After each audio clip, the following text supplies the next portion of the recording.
All right, let's get the show on the road.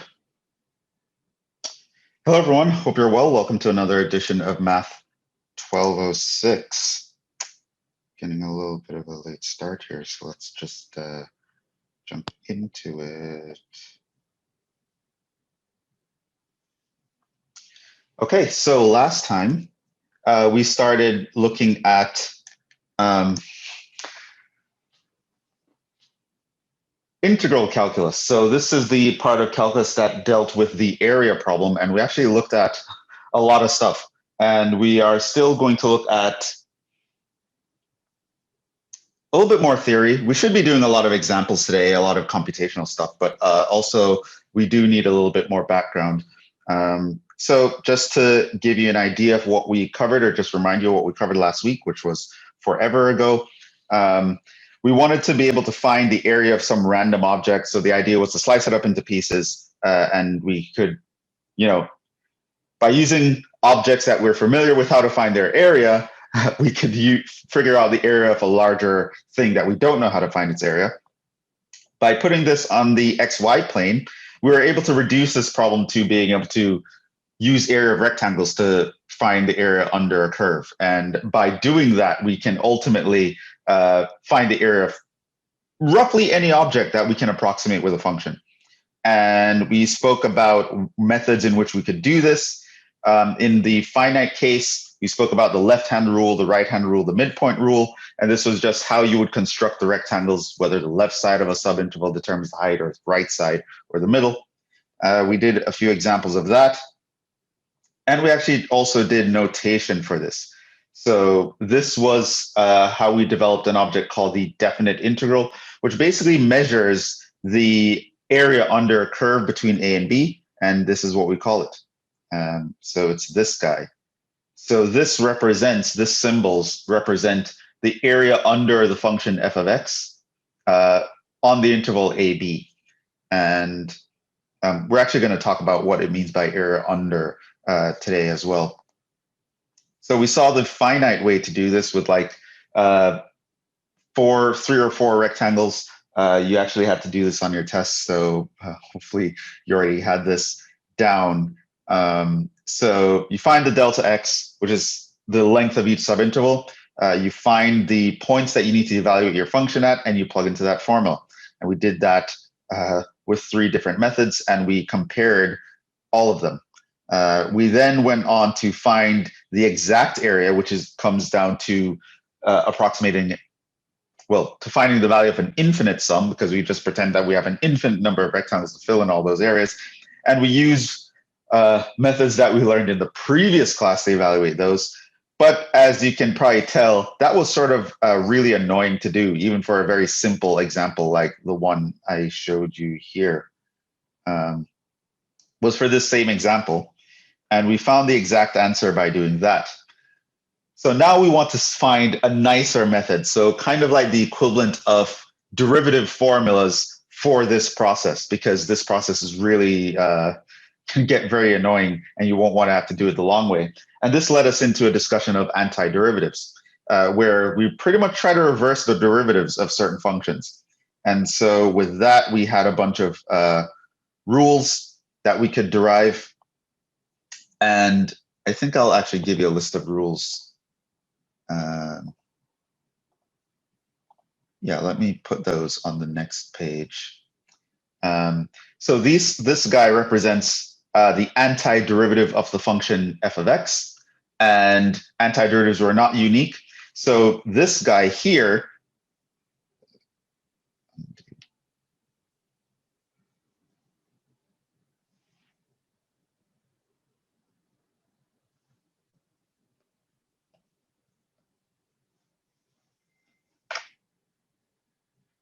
So we looked at something like this, and this guy here is the antiderivative of this function here, which means that the big F is a function that when you differentiate it, you get the small f. The big F is not unique, by the way. We also looked at that last time. And so as an example, if I say the antiderivative of x squared, dx is equal to x cubed over 3 plus c. The reason is if I were to differentiate this guy, I would get that guy. And come on, iPad.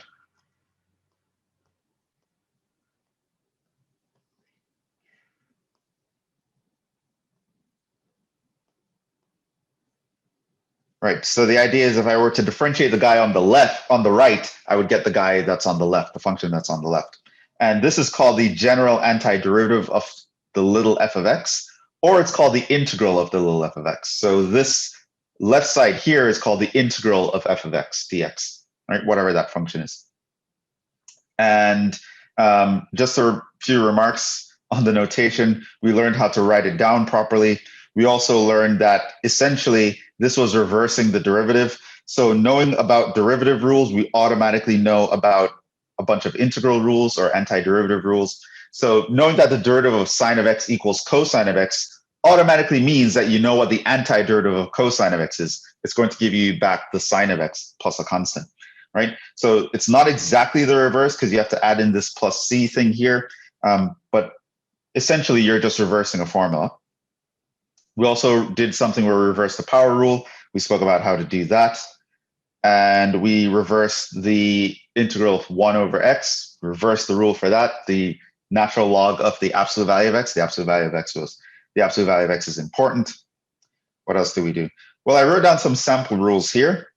And I also gave you guys some properties like constants can factor out of integrals.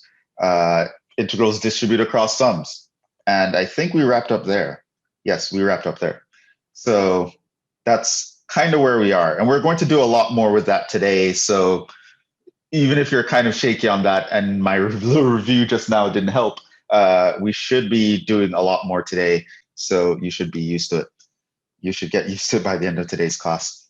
So here I pasted some of the rules that I would expect you to know here in the notes. And I don't expect you to know all of them. So like I said,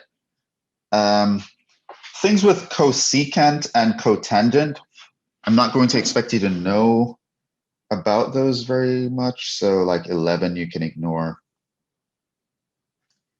This you can ignore. This you can ignore.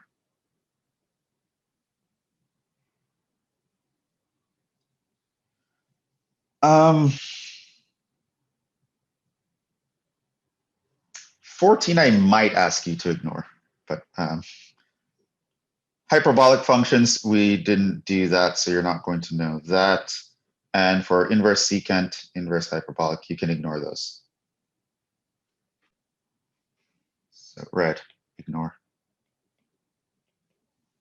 But the other ones, I expect you to know those rules and be able to just use them at any point. Yeah. So with that being said, we are going to move forward. So maybe a little bit of a recap. Let me rewrite some stuff here.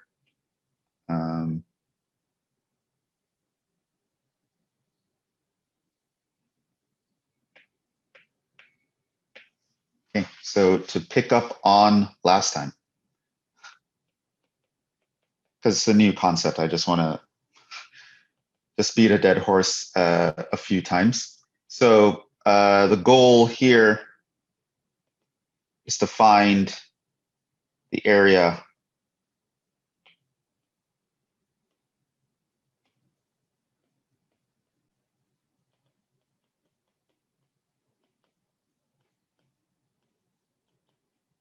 under f of x on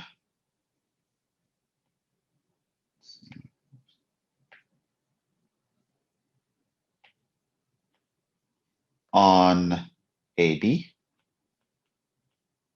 So something like you have your function doing its thing, f of x, you have an interval AB, and you're interested in this area here. So that's your area A. Then it turns out that A is equal to this guy, which is by definition this guy. It's the limit as n approaches infinity of a Riemann sum.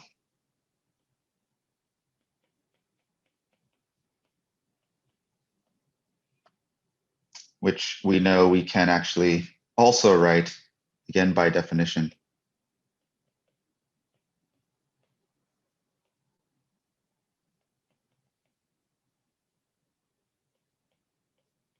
a plus I delta x, and your delta x is b minus a over n.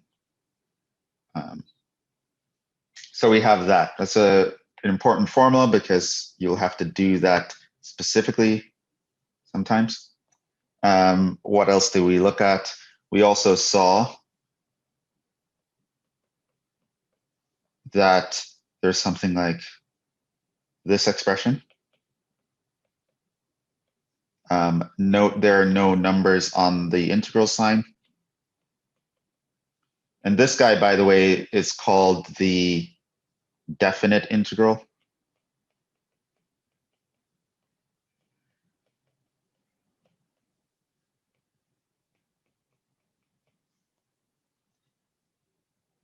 This guy here is called the indefinite integral.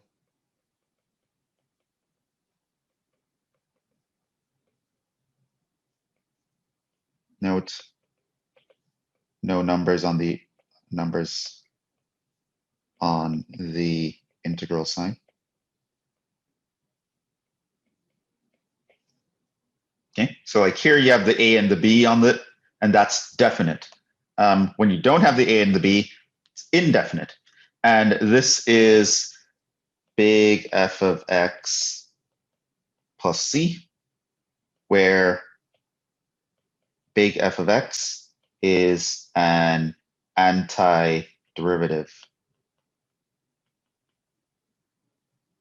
of little f of x, i.e., if I take big F prime, I would get the little f, right?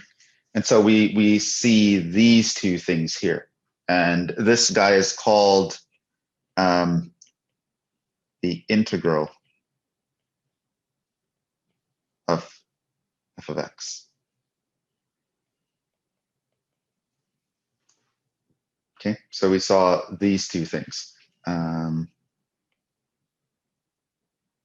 And we actually did some basic calculations with them.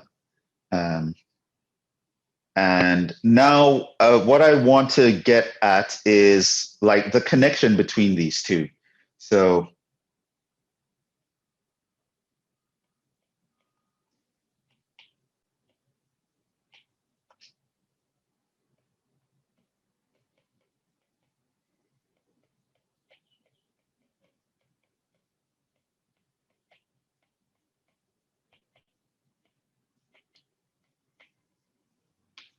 because you'll notice that the notation is actually pretty similar, right? So one is talking about the area under a curve, and the other one is talking about reversing a derivative. And you might wonder, well, why are the notations so similar? It's just that one has numbers on it and the other one doesn't. And of course, that's not a coincidence. These guys are actually connected. So I guess what I can say is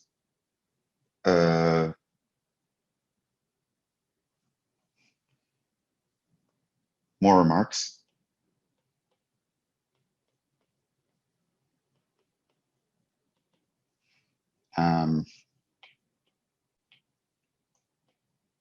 On antiderivatives. I already had some last class. So we had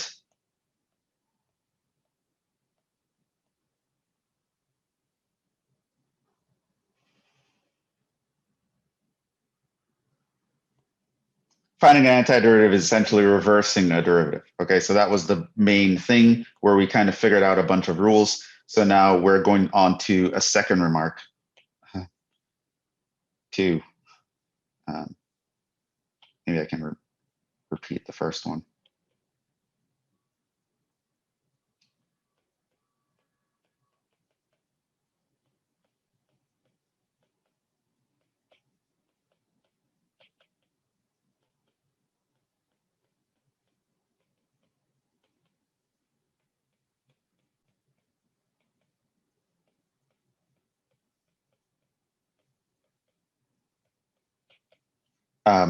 this actually may be very difficult in practice. But that's really something that you'd have to worry about in Calc 2. The examples that we'll be doing won't be that difficult, relatively speaking. You might be a little bit challenged because you're just learning this for the first time and you have to get used to it. But once you get through Calc 2 and then Calc 3, you're going to realize the ones we're computing in Calc 1, they're actually super easy. But it can be quite difficult to actually figure out what the antiderivative of something is.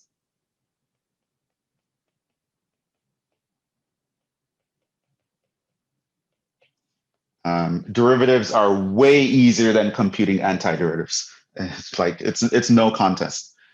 Two, here's another thing. Antiderivatives are useful.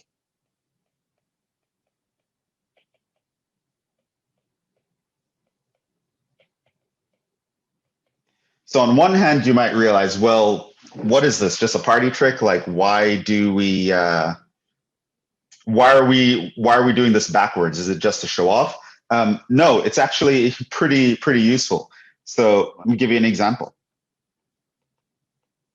There are problems that we can figure out because of the concept of an antiderivative. So recall the calculus of motion.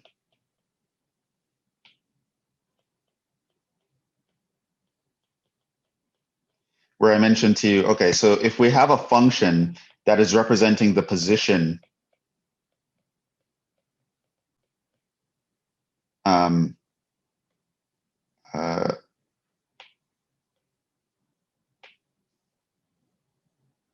at time t for some object, then what we could find is we could find the velocity, which is actually the derivative of position.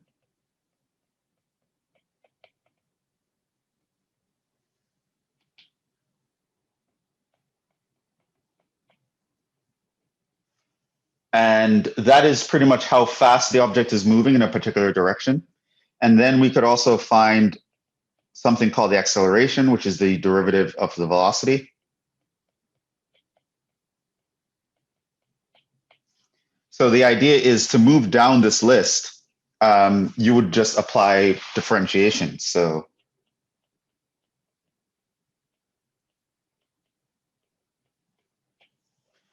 and it actually stands to reason because we know that anti-differentiation is essentially reversing this process. It means you can actually travel up this list by anti-differentiation.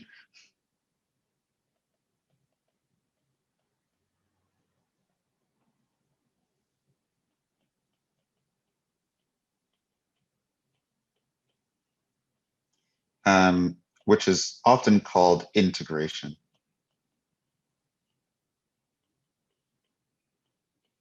Okay, so derivatives can allow us to move down this list. So if I know about position, I can figure out velocity. If I know about velocity, I can figure out acceleration. But what if you don't have position or velocity and you have acceleration? How can you go back and figure out the others? Well, anti-differentiation is how you'd figure out the others. And because of that, we can actually solve problems that we couldn't have done before without this concept.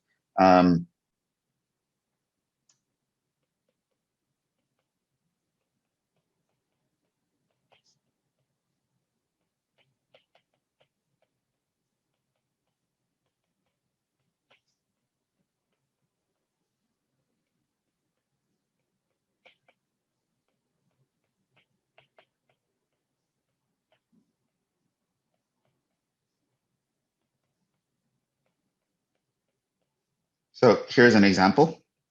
And I also think it would be a nice example for a test, by the way. So maybe like on the final, I could throw in a problem like this as a word problem.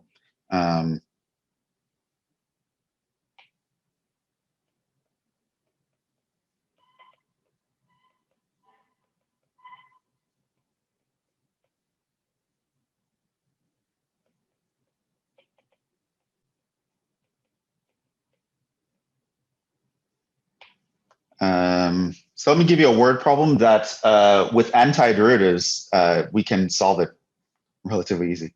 So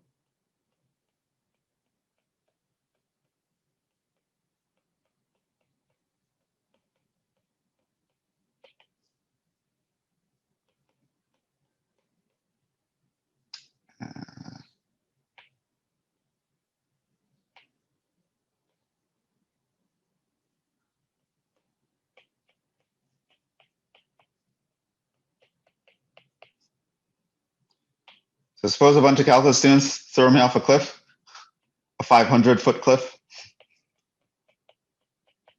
Yeah, upset about their test too. So they grab me, right? And let's suppose, so we know the height of the cliff that I was thrown off, right? So let's even say we know what speed I was thrown off with, or velocity more specifically.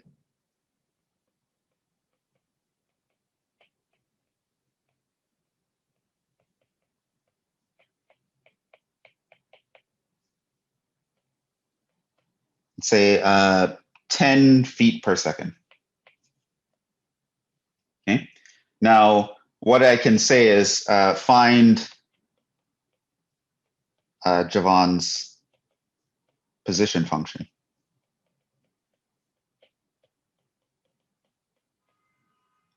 Okay. And you can even answer the question, when does Jhevon hit the ground? Right, and you can ask all sorts of questions after this, right? So once you can find the position function, you can answer all sorts of questions about position, right? So if you look at a problem like this, right, we don't know the position function, right? So we don't know what this is. That's what we need to find. Now, for differentiation to do anything, I don't know if I erased anything. For differentiation to do anything, we have to at least know the position function to get things started. Like that's the first step. Or the velocity function would be nice. But even if we had the velocity function, how do we get back to position? Without the concept of an antiderivative, we wouldn't have a way of getting back to position. So, and here it might even seem like I don't have any information like in general to do anything with it. How am I going to compute anything here? I know what the initial velocity was. I know what velocity I was thrown off with, but I don't know a function to describe velocity in general. I know what the initial height of Jhevon was. I don't know how to describe his height in general. In fact, that is the function that I'm looking for, a function that describes his height in general. And it's just, where do you go? So for this, by the way,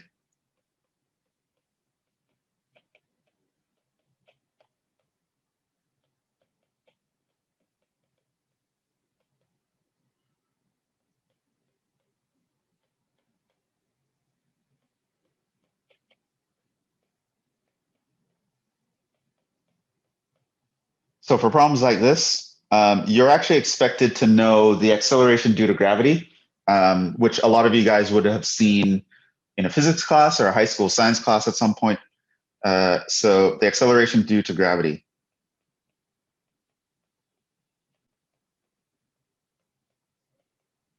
How fast does gravity speed up an object in, say, a vacuum on average towards the Earth? So if I drop something, like how fast does it speed up, right?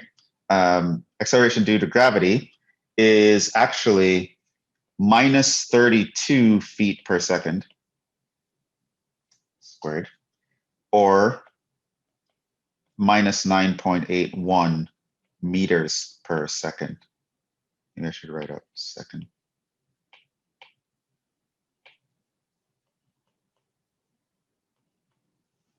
Okay, so these are actually numbers that you should know. And the minus is because it's negative sign, direction is downward. Up is the positive direction.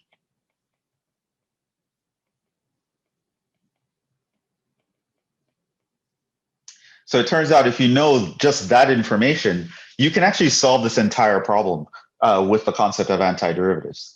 And how would you actually go about doing that? Well, if you throw Jhevon off a cliff, he doesn't have like a jetpack. He's not going to be speeding up in any way other than gravity pulling him down. So what's controlling my acceleration is just gravity pulling me to the ground once I'm thrown off the cliff, which means we actually do know the acceleration function here.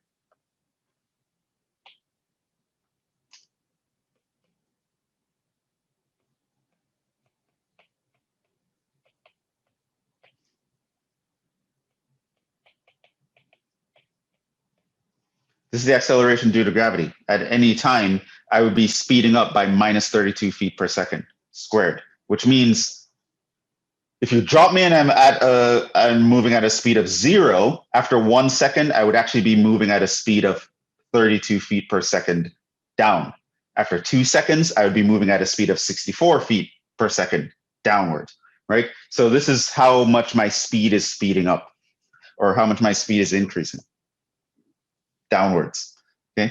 So we actually know that function. This is just the acceleration due to gravity, which is the only force that's controlling how my speed is changing, which means I could actually figure out velocity from this. Velocity is going to be the antiderivative of acceleration with respect to time. This means it's going to be this guy, which means per our rules, it's going to be this guy. Now, we also know that the velocity at time 0, this is called initial velocity.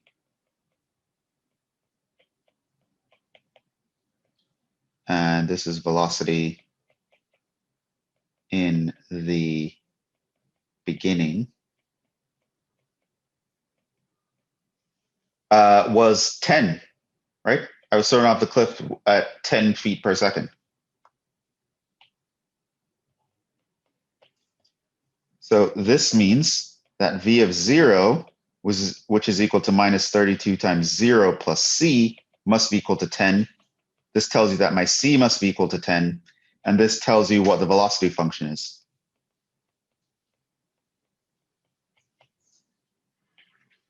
So that's your velocity. And then you can move forward.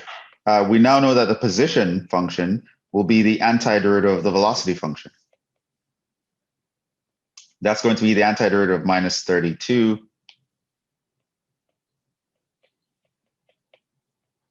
plus 10. By the power rule, you add 1 to the power, divide by the new power.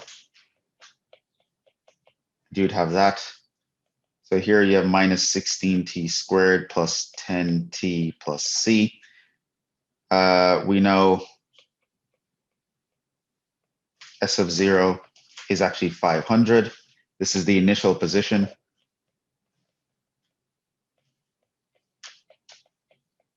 It's the height of the cliff. And so this means S of 0 is minus 16 times 0 squared plus 10 times 0 plus c. That should be 500, which means your c is 500, which means your position function is minus 16t squared plus 10t plus 500.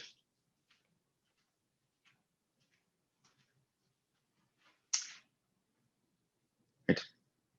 And as for B, I'm not going to finish this, but for B, when does Jhevon hit the ground?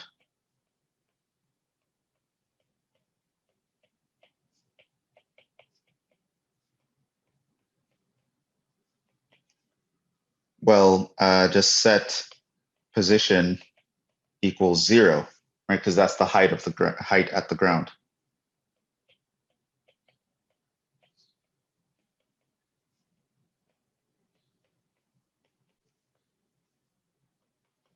And so I would just have minus 16t squared plus 10t plus 500 equals 0.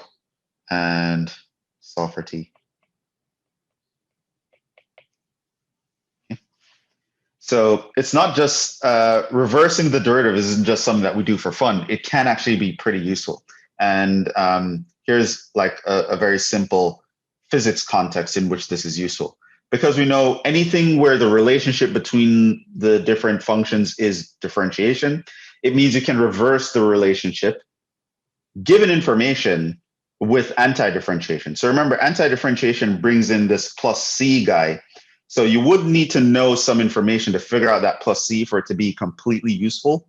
But assuming that you have that information, antidifferentiation is actually pretty useful. So yeah, it's not just something that we just randomly do for no good reason. So that's the second remark. So I want you to remember, okay, so antiderivatives, it's essentially just reversing a derivative. That's the computational way of doing it. It can be difficult in general. We'll give you some techniques, or I'll give you a couple techniques, pretty much one technique officially in Calc 1 for actually doing this, other than just memorizing the rules that I gave you above. Another thing is that it's actually useful. It's not just something that we don't reverse things just for fun. It's actually pretty useful to be able to reverse them. The third remark,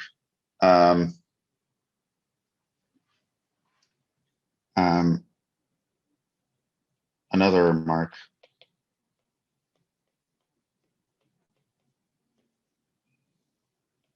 three, is that there is actually a connection between antiderivatives and area.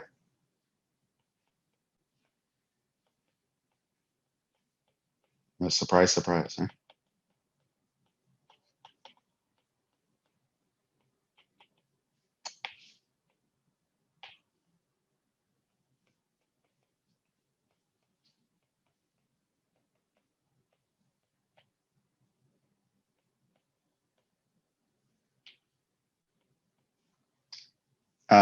So let's go back to an old example.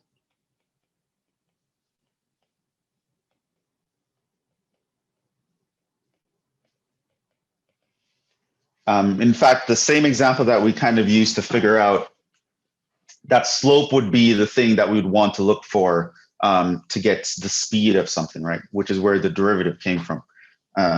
So an object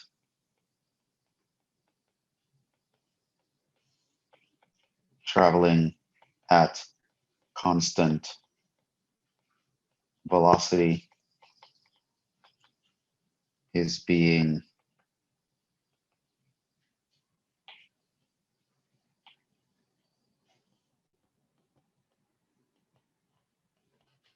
tracked over 3 hours. It travels 150 miles. Right, so this is the same object where we kind of figure out, okay, so if we plot distance over time measured in hours, distance measured in miles, we realize that it travels in 3 hours. We were here, and then we ended up here. Right, so we actually saw this this example before. Okay. Right. So, and here, so let's suppose this here is a function s of t, right, which is the position.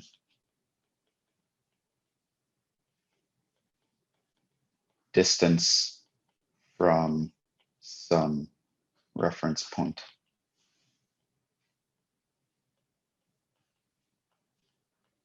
Okay. So that's what my S of t is measuring. And we saw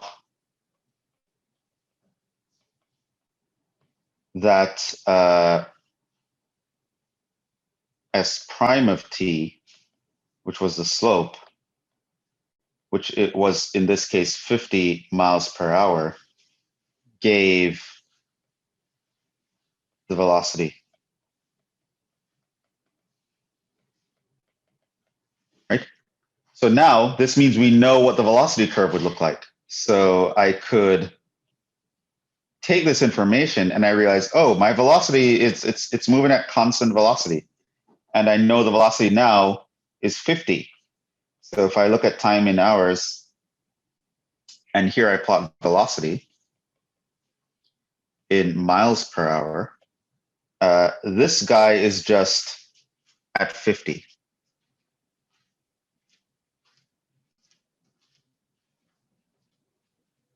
The whole time over these 3 hours. Okay. So now here's something that's interesting.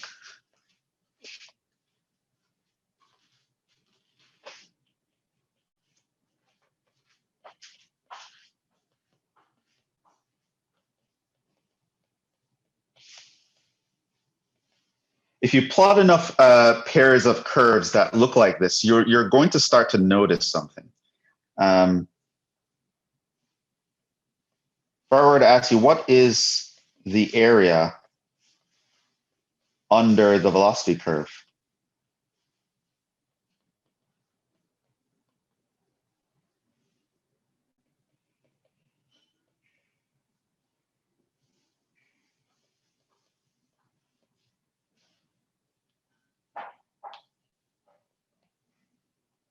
Well, if you go and you try to measure this area here, notice that your A is equal to, well, length times width.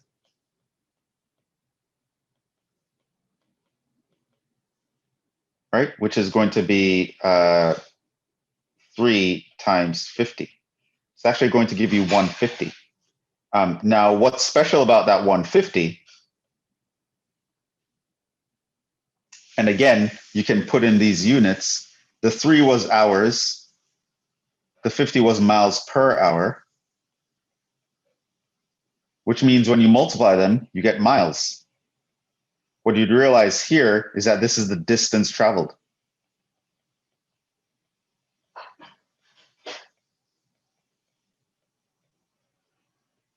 Also notice that the distance traveled could be described in terms of the position function by just telling me what did the position function output at the end of your measurement and what did the position function output at the beginning of your measurement? When did you start it? Well, we took the position after 3 hours and we found the difference between that and the beginning, right? So, i.e., the area under V of t on this interval is actually equal to evaluating its antiderivative, by the way, at the endpoints. And note,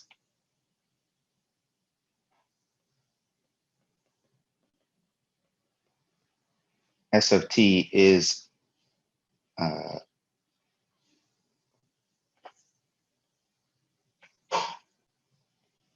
an antiderivative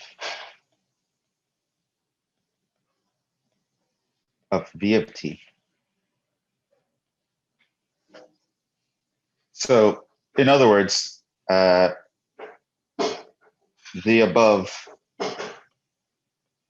suggests, doesn't prove it, but it's very interesting that it has that connection, that the area under f of x on AB is going to be equal to the antiderivative evaluated at the endpoints and subtracted, right? So this guy here is this thing. And this guy here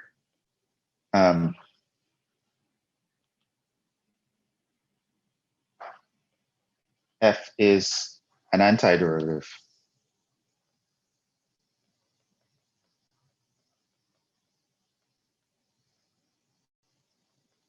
right? Which is actually quite interesting. It turns out that you can describe the area under a function in terms of the difference in its antiderivative at 2 points, which, I mean, it's very interesting that that works out this way. And you might be thinking, well, it's because you chose a nice example. You know, this is like a triangle and the velocity was a straight line. These guys, I mean, it's very convenient. It's a very convenient example, right? So you might have a question like, is something like this true in general?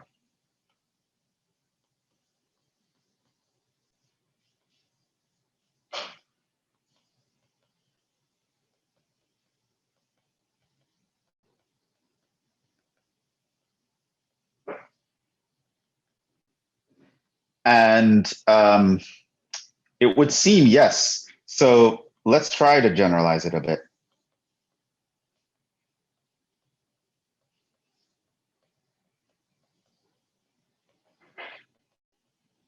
So what would an area function have to behave like?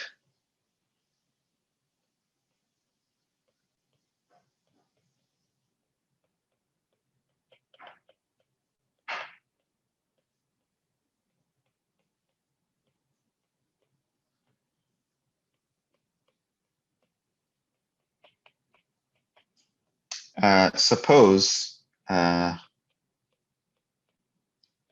we have a function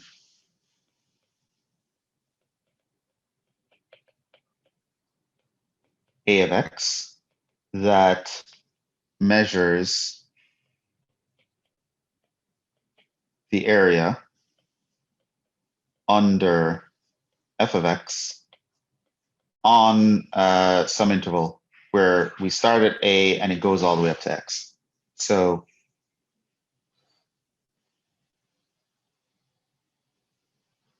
here we're starting at a, this is our function, and I can go up to a point x, and then the area here is going to be given by the function a of x.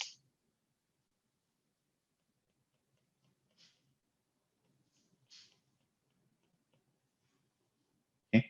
So let's say I could find this function. Now I don't know how we would find the function, but let's say just pretend that we could.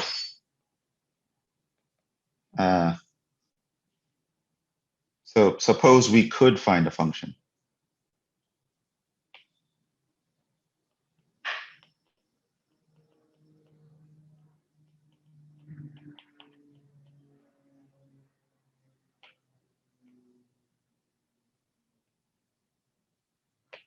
Okay. Let's not worry about how, but let's say pretend that we could actually do this, right? Like what would that function have to behave like? Well,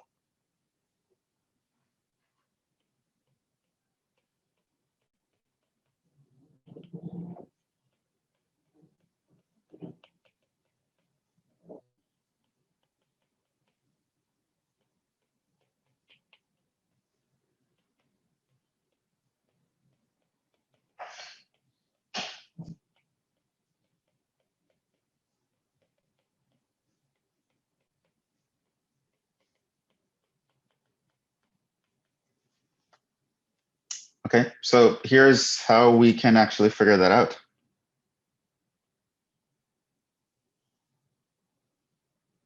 Here is I have a function, and of course I'm going to be very suggestive here. You're going to realize what I'm doing like the moment I start to do it. And here is x, right? So it goes up to here. And so a of x gives me this area.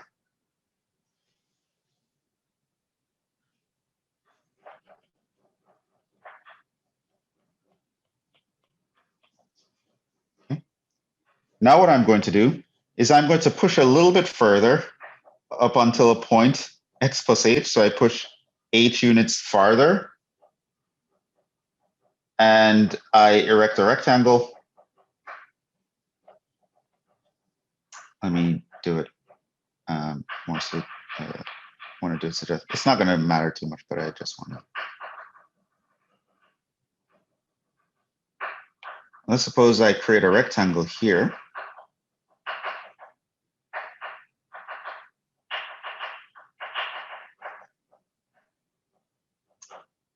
And I put another, I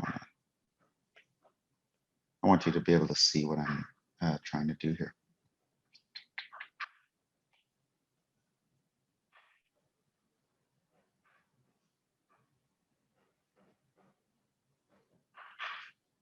Okay, so let's say that's my f of x. And I want to create another block to touch that. Come over here.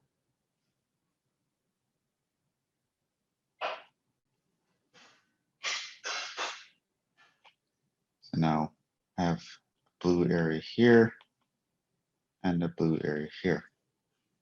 And of course, A of x plus h is going to measure the area all the way up to here. That's under f. Right? So A of x plus h measures the green area and the blue area. So A of x measures the green area.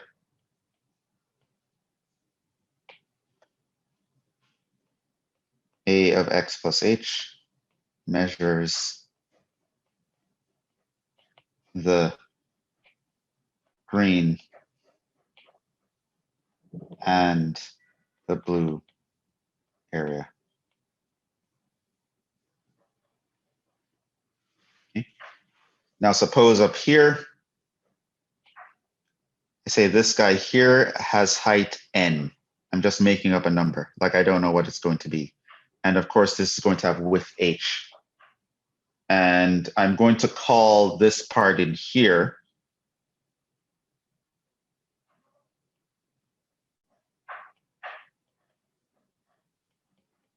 some excess area. That's above the rectangle, right? So we have a rectangle R1, blue rectangle.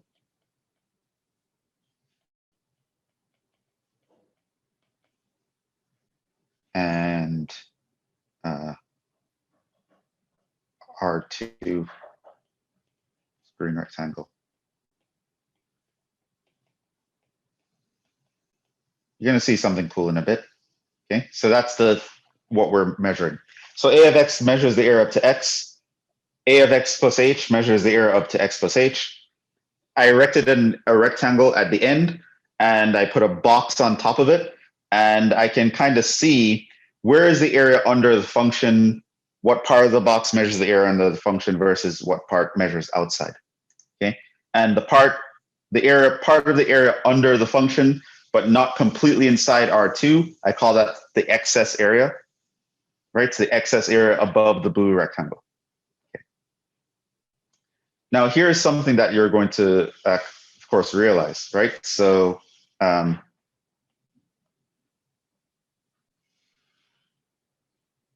note, if I were to take A of x plus h minus A of x, this is actually going to give me the blue area.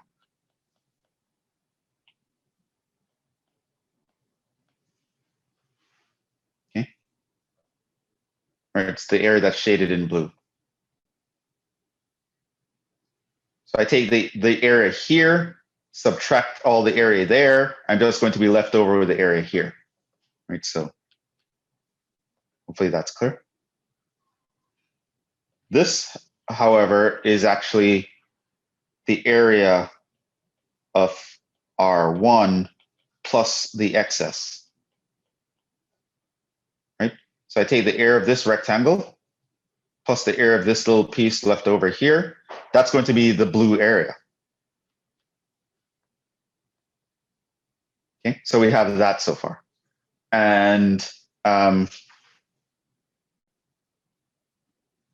also note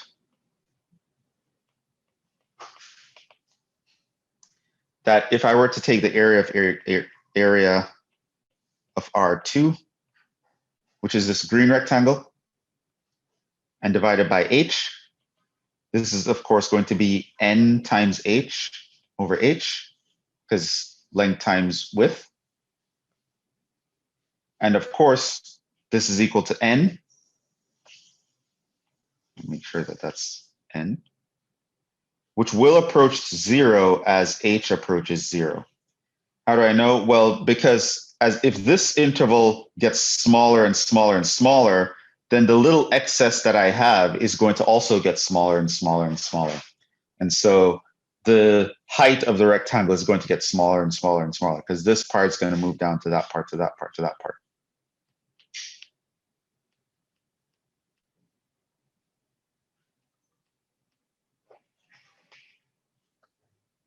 So we have that. And so, of course, this would mean that the excess over h would also approach 0 as h approaches 0, since the excess is actually smaller than the area of R2. And of course, both of them are greater than 0. If my curve dipped instead, I could just make the excess negative.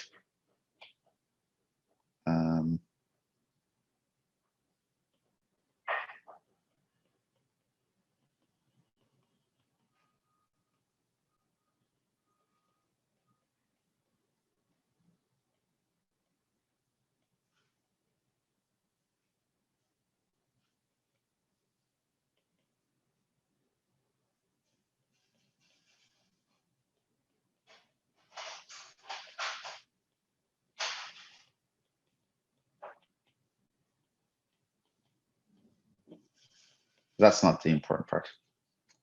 Okay, so here's what we can say. So if I take a of x plus h minus a of x, that is going to be the area of R1 plus xs. What is the area of R1? Well, the base of the rectangle is h. The height of the rectangle, notice, is f of x.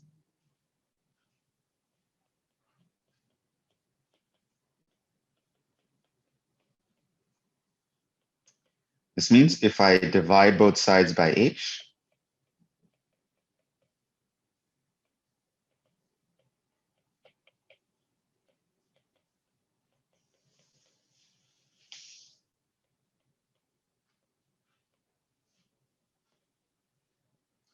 what I would have here is f of x plus xs over h.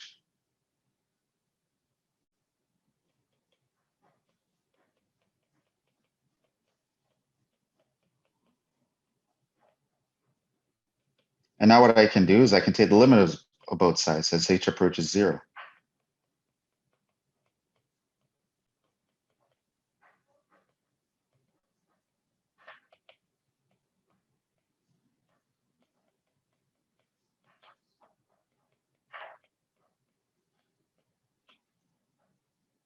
I know that this approaches 0. We discussed that up here. And this doesn't have any h's in it, so that actually just stays as f of x.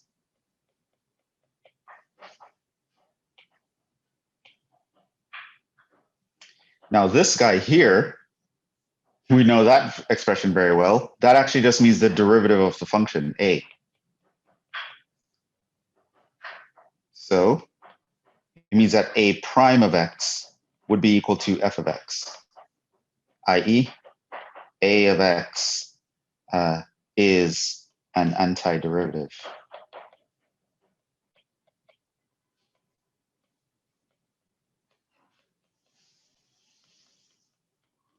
So it turns out that if I could, in theory, find a function to describe the area under some other curve, that function would necessarily be an antiderivative.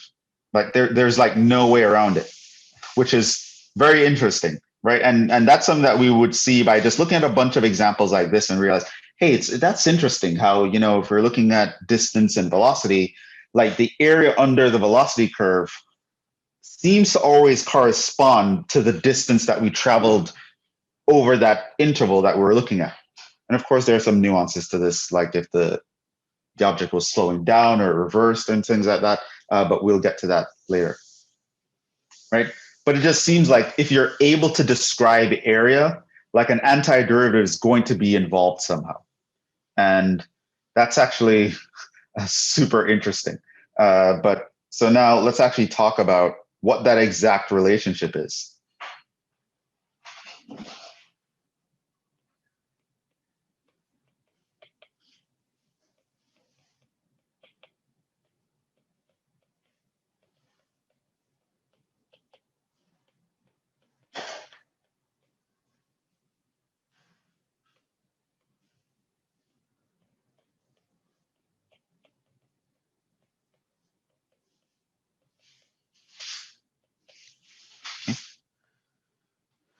All right, so I know that there is some connection. What is the connection? Let's actually figure that out. So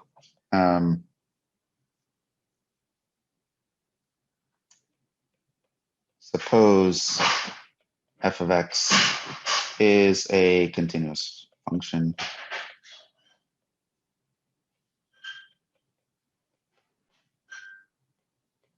with an antiderivative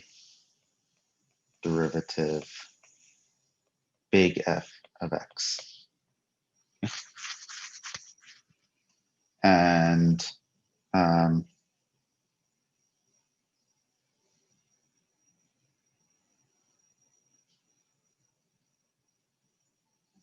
assume that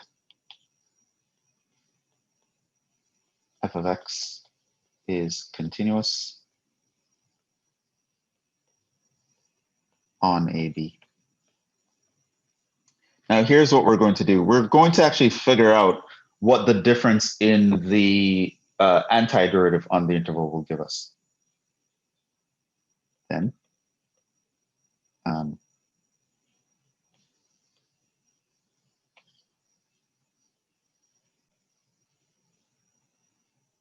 so here's our f of x. And here is our A, which, by the way, we know we call this A0. Here's our B, which knows xn. And we can have like these subintervals in between x1, x2, x3, x4, dot, dot, dot. Okay. So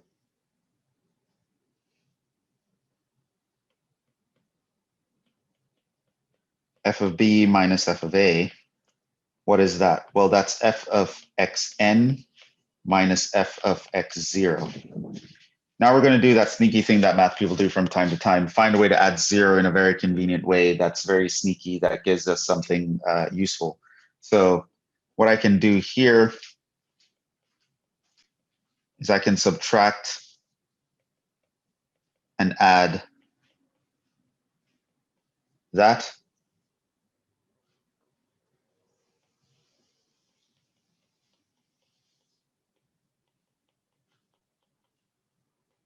Subtract and add that. It's going to be minus dot, dot, dot, dot, dot, dot. And I keep doing this all the way down. So I can have, ultimately, I would end up with x2. I'm going to subtract and add x1.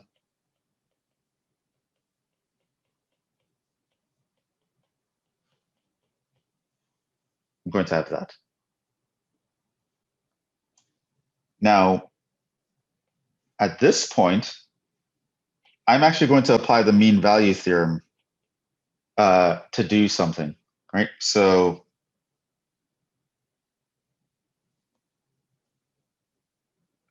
remember what the mean value theorem would say. If big F of x is continuous, on some A, B,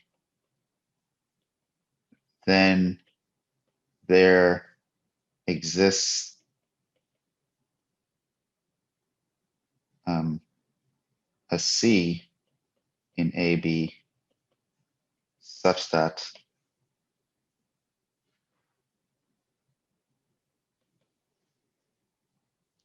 the derivative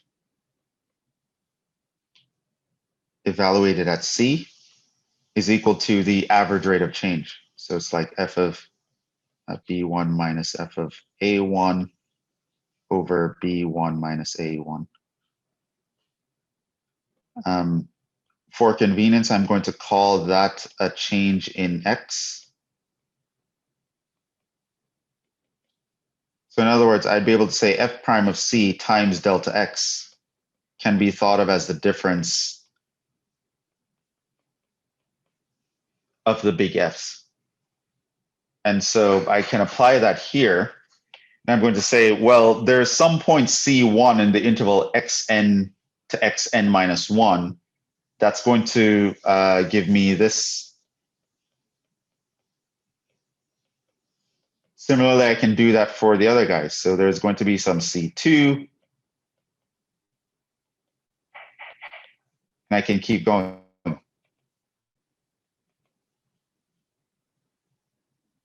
Let's call it f of Cn minus 1. Maybe I should have done it the other way.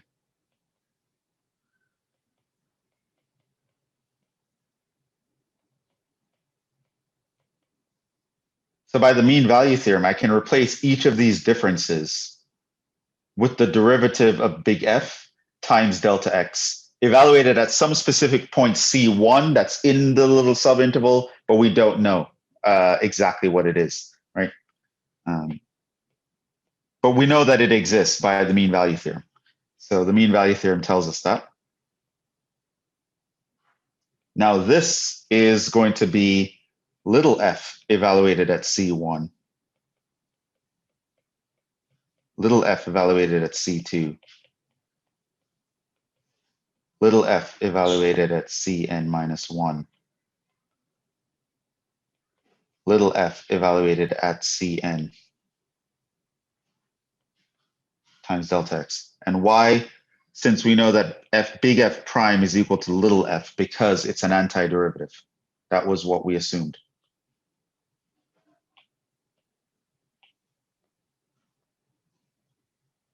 What you'll notice now, we have a shorthand for this. This is like I goes from 1 up to n of f of C I times delta x. So this means that my big F of B minus big F of A, which we had on the left side down here, ends up being equal to this.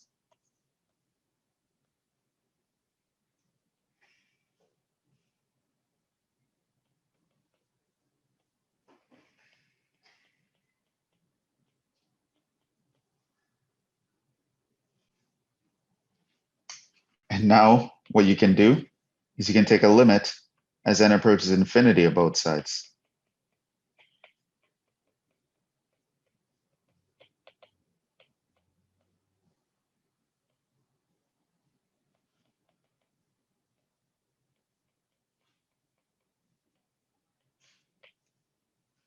Now, of course, this here is just a constant. We know the limit of a constant is just itself.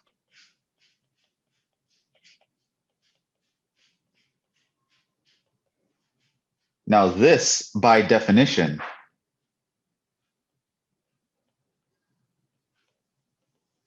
is what a definite integral is. So we had that same expression up here.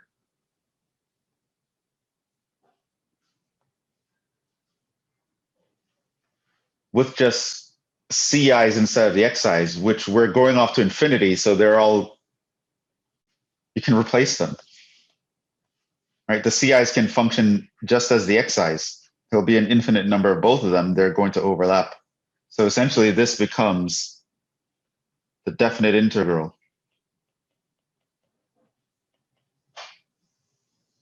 And so this tells you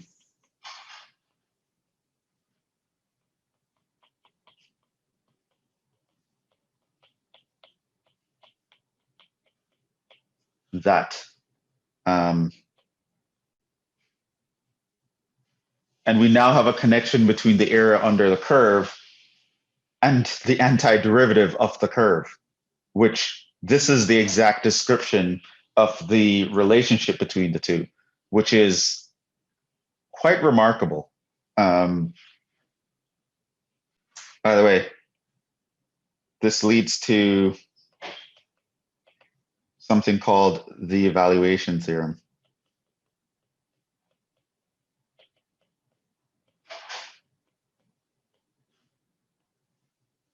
It's pretty much a theorem that teaches us how to evaluate definite integrals.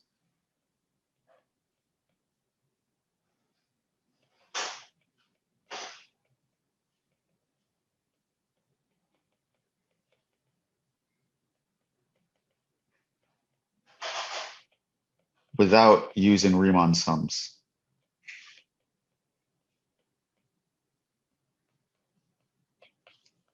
And it basically says if f of x is continuous on AB and big F of x is an antiderivative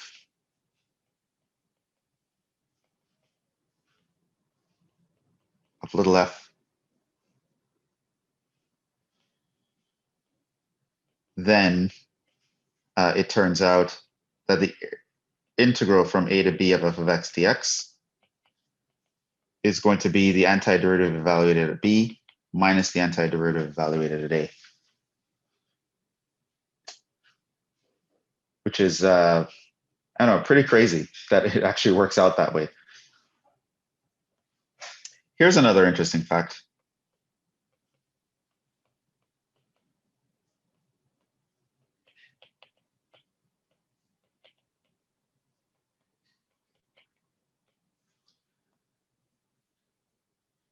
Suppose we have the following.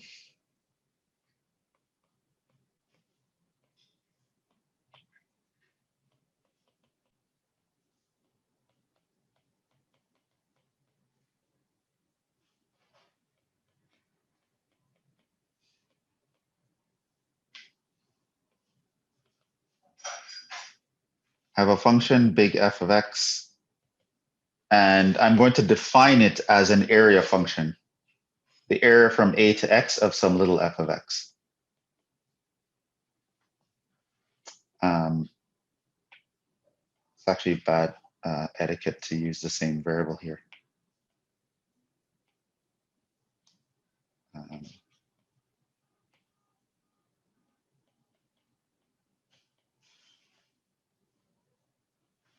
And let g of x be an antiderivative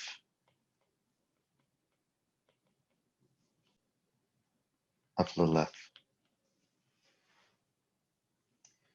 Now, a question that we want to answer here is, what is f prime of x in this case? In other words, d dx of the big F. What is that going to be? It turns out we can actually figure that out by the evaluation theorem.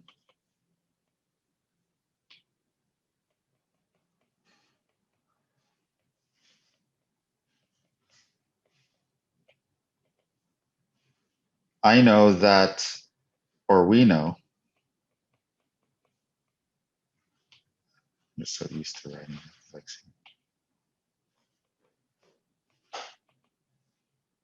That's going to be the antiderivative evaluated at the upper limit minus the antiderivative evaluated at the lower limit.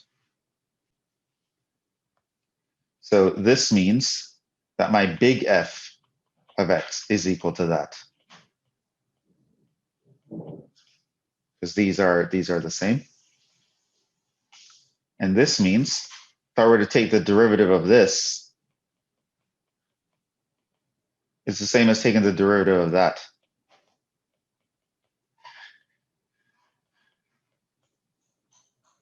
Now the derivative of this is 0 because g of a is just a constant. And so this would just give me g prime, whatever that is. And of course, this would give me f prime. Now, but g prime is actually just little f because g is an antiderivative.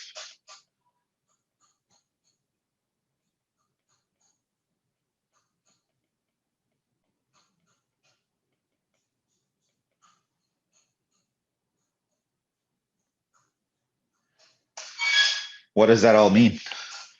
So this means that the derivative of big F is little f of x.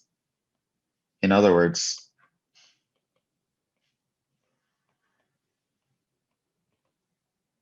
if you want to differentiate a function that's measuring an area from some fixed point to some point x under some function, then the derivative of that function is going to be f of x. In other words, this kind of tells you that the derivative and the integral essentially cancel each other out and gives you back the original function. So this is kind of the guy that says the derivatives and integrals cancel each other out. They're almost in inverse operations.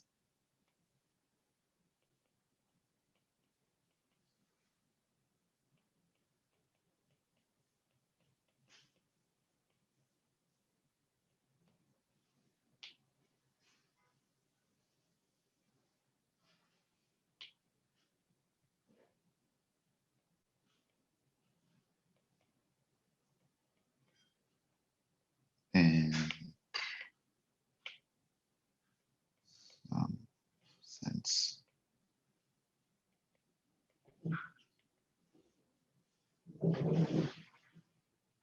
Right? So it turns out that a derivative will cancel out, in some sense, the act of doing integration, the act of finding the antiderivative of something, or the definite integral of something. And both of the above facts lead to So now, kind of pretty much almost in time, just in time for a break, which after the break, we're going to be doing a lot of computational stuff.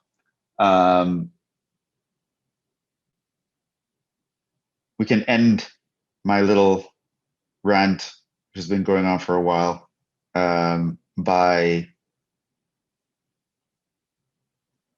wrapping up with the fundamental theorem of calculus,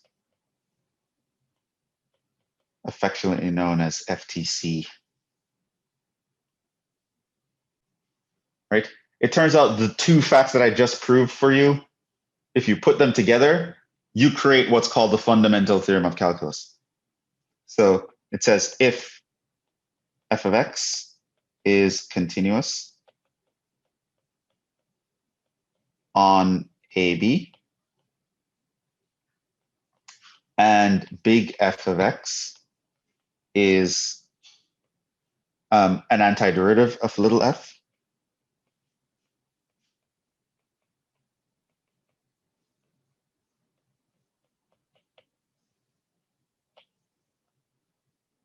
then 1. So this is usually called like parts 1 and 2. Part 1. It turns out that the definite integral from a to b of little f of x dx is equal to big F of b minus big F of a. Take the antiderivative evaluated at the upper limit minus the antiderivative evaluated at the lower limit. This is called part 1 of the fundamental theorem of calculus. And part 2,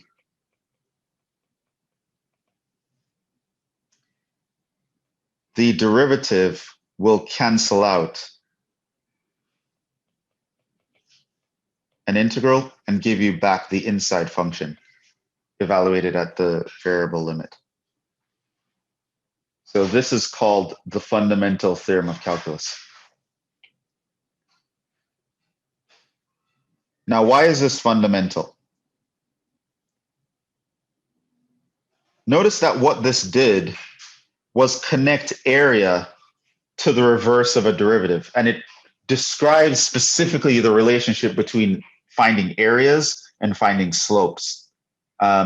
If you could find a function that finds an area and you find the slope of that function, then you essentially cancel out the operation. Like you've just done the inverse operation. And you can actually find the area under a function by looking at its antiderivative and evaluating it at the endpoints of the interval that you care about. Now, there is some nuance to that, and I will get to that pretty soon. But this is the fundamental theorem of calculus. It tells us the connection between area and slope.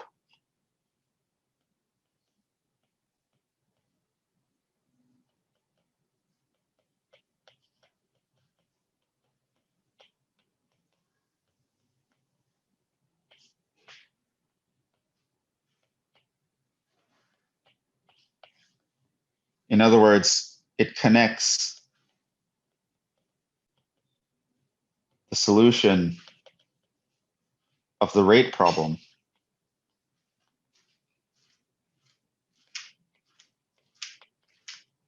to the solution of the area problem.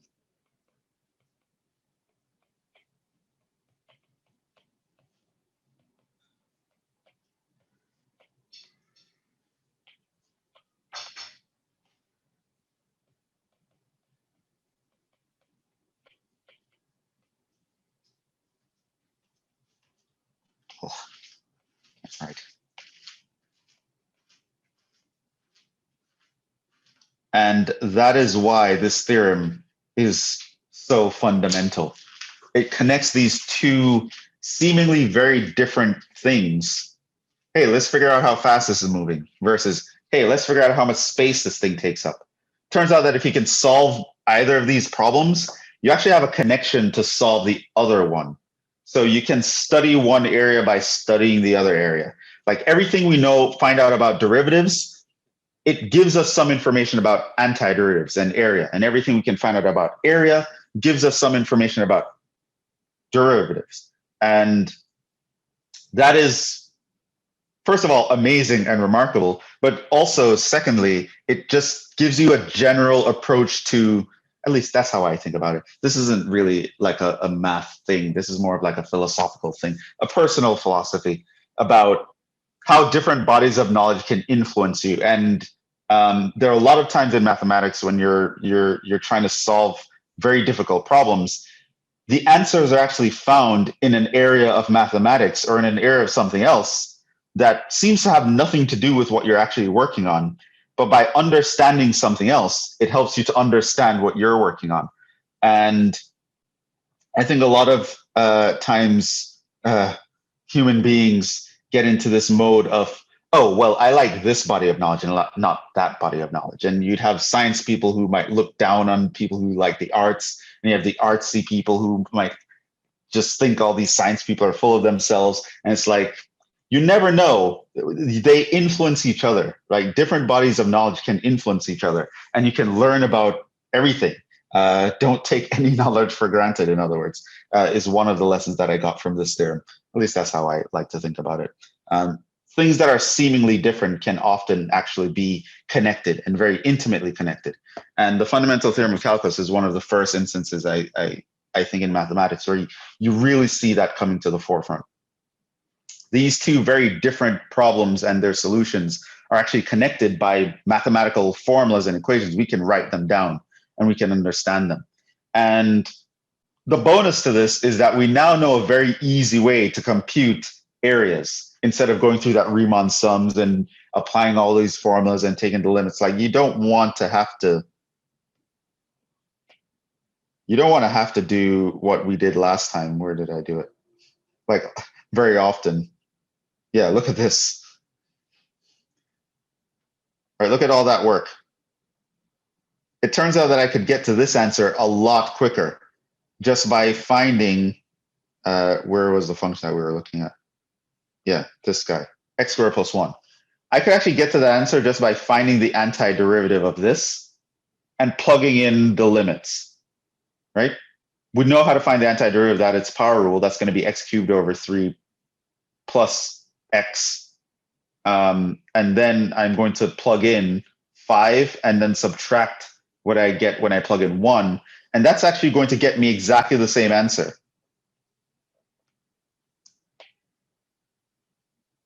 I will also note one thing before I allow you guys to go on break.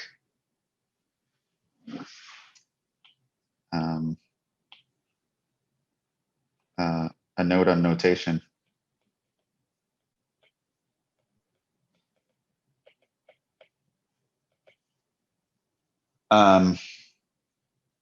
F of B minus F of A is denoted by f of x, and you put a line AB.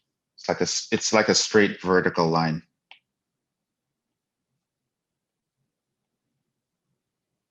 So this is notation.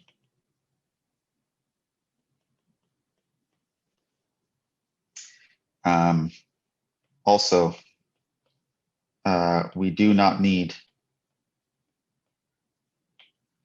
maybe I should write it like this. So if I'm computing this guy, it's the same as me writing down this guy, find an antiderivative and do this, which means I'm going to take the top number, plug into that antiderivative, minus take the bottom number, plug into that antiderivative. Also, we need not include the plus c when computing a definite integral.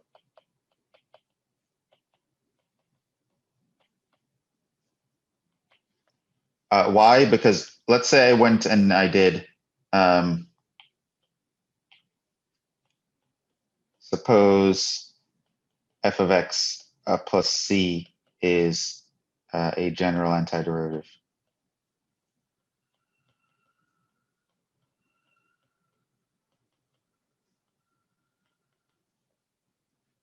Then if I actually wanted to compute this, and I said, okay, it's going to be f of x plus c between a and b, what I can do is I can plug in the b minus plug in the a. What's going to happen is you're going to notice that the plus c's are going to cancel out anyway. And then you're going to have f of b minus f of a. So plus c cancels out anyway.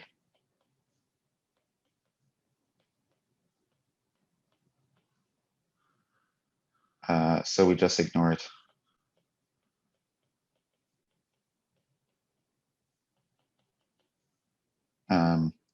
And so now let's go back to the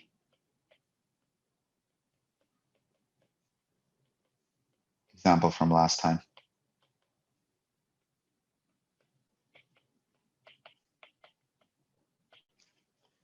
So I'm going to show you that last time when we did this whole thing, and I'm sure, understandably, some of your eyes probably glazed over when I was doing it, where I was trying to find this, which I know was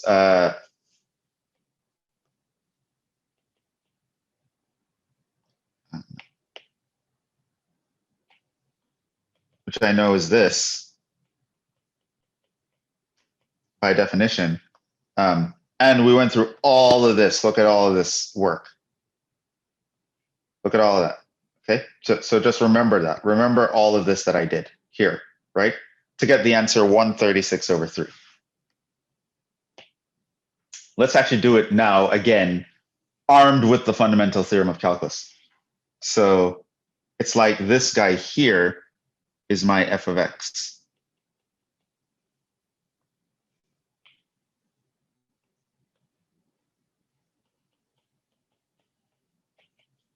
So if I see that, what I can just do is I can write down the antiderivative between 1 and 5.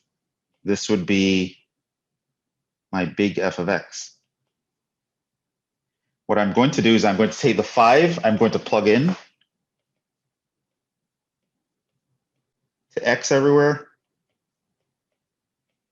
minus parentheses, take the 1 and plug in everywhere.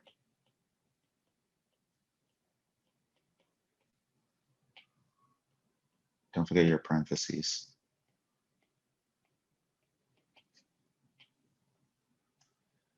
That's going to be 125 over 3 plus 5 minus a third minus 1.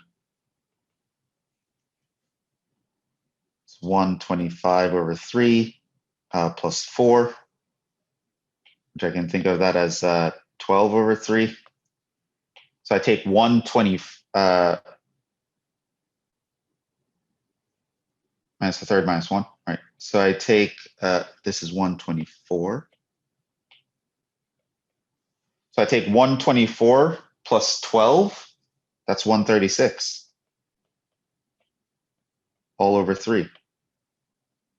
Look at that. That's the answer. And most of this answer is like arithmetic. It's not even like, right?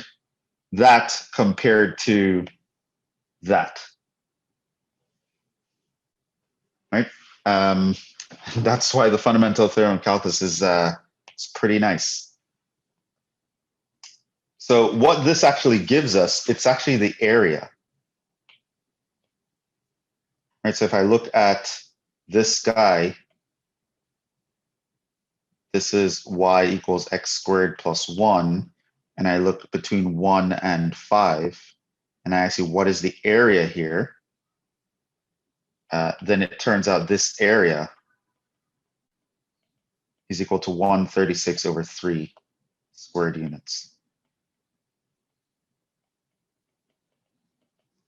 And I just computed that very quickly using the fundamental theorem of calculus, finding the antiderivative and plugging in the endpoints. We're going to take a break here, and we're going to come back and we're going to do a lot more computations with these guys just to practice. So we're going to practice some definite integrals, finding areas, and I'm going to reveal some facts as we go along. So we will we'll take a break here for now, take about 10 minutes, and we will come back and do some examples. All right, see you in 10.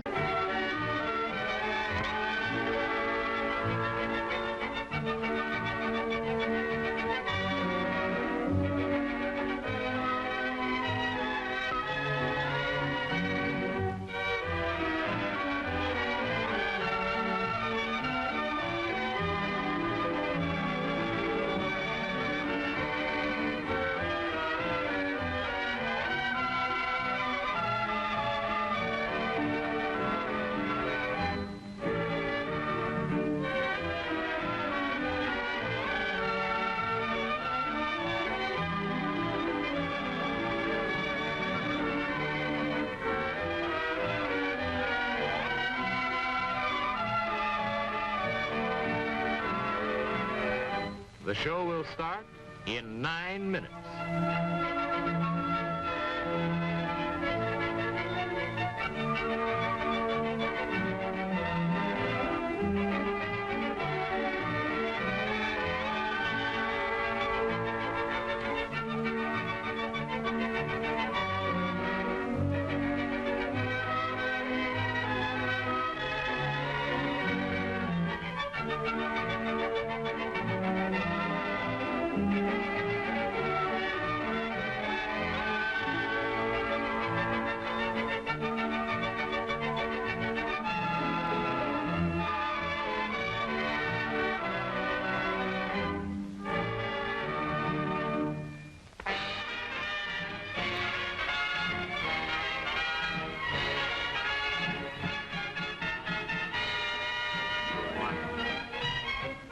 The show will start in 8 minutes.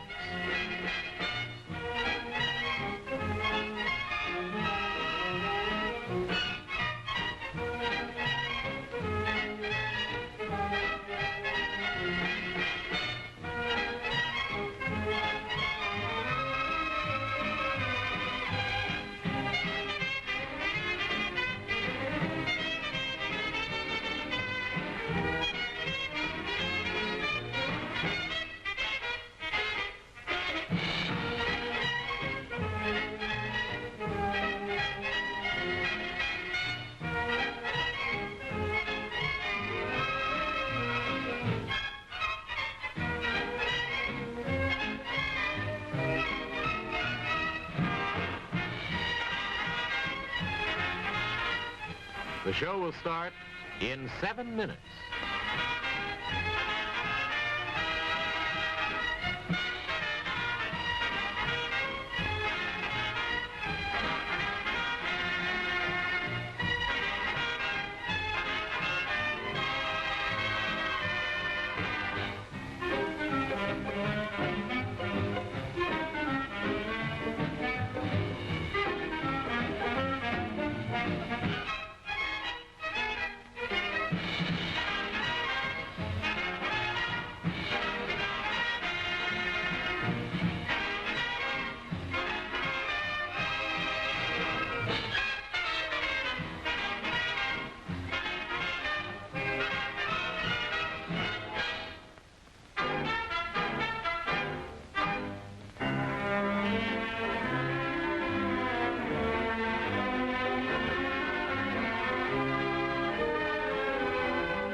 The show will start in 6 minutes.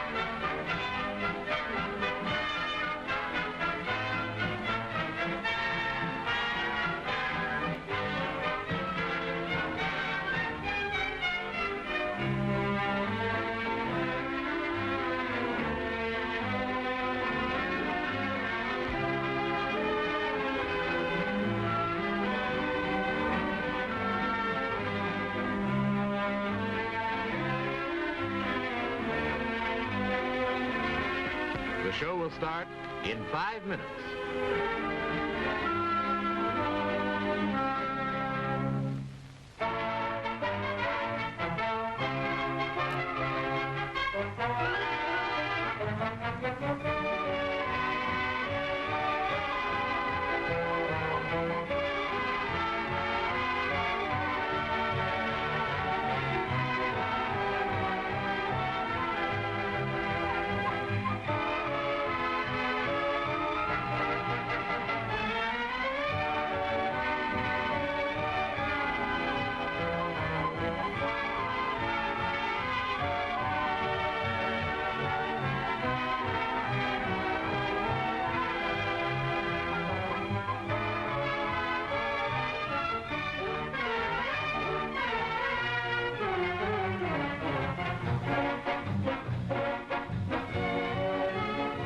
The show will start in 4 minutes.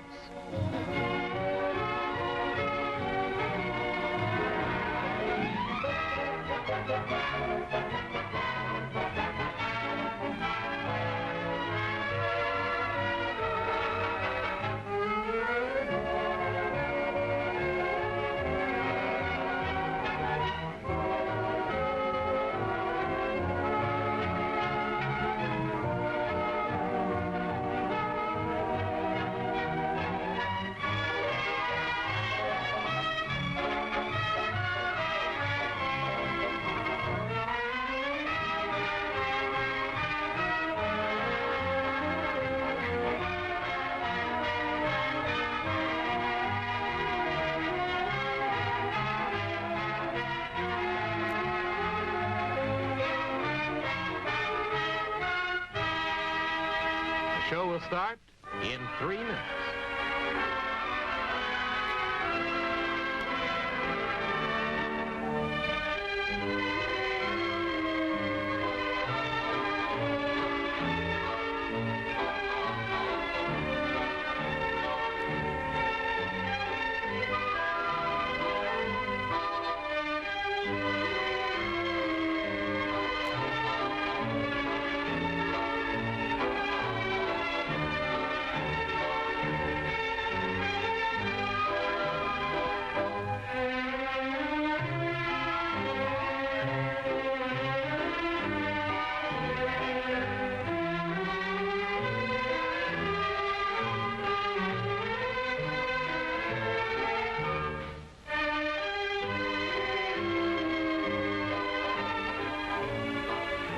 The show will start in 2 minutes.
The show will start in 1 minute.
And now, on with the show.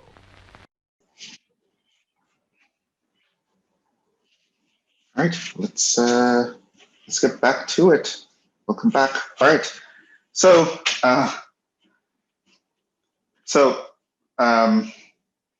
just so you're not worried about it, just so we're clear, like a lot of the proof things that I did, like you don't need to know, right? So you don't need to know how to prove the fundamental theorem of calculus or anything like that. You do need to know what it says though. Like you need to know this like very well, like what it says. Like how do you evaluate a definite integral and how do you differentiate a definite integral? So those you need to know. You would also need to know how to do an example like what I mentioned here, like position, velocity, acceleration, knowing that differentiation moves you down the list, anti-differentiation moves you up the list, things like that you should know. You should know the general definitions here, like what these guys are, how little f relates to big F, what these equations are, how to actually apply them, because I will be asking you to do that. So, and of course, you should know like some basic rules, which we have here. I don't think anything is missing from here that I would expect you to know off the top of your head. 14 is probably going to be optional. It depends on how far I get. So yeah, now we're going to do some examples. Here they are. We're going to do all these guys. So we're going to evaluate the following definite integrals. all of these guys here. As I'm going through them, I will talk about some concepts that might arise that would be very useful. Then we're going to do some derivatives of definite integrals here. Derivatives of functions that are defined by integrals. And yeah, that's what we're going to do. Let's actually just jump into it. Yeah, let's talk about this guy. The definite integral from 0 to 1. That's how it's read. Sometimes I hear students, they call the top number first, but that's not like how we do it. We usually go left to right. You go 1 to 3, not 3 to 1 usually. So this would be read as the integral from 0 to 1 of x squared. Like that's how I would say it in English. Okay, all right, cool. What is that? So we know from the fundamental theorem of calculus,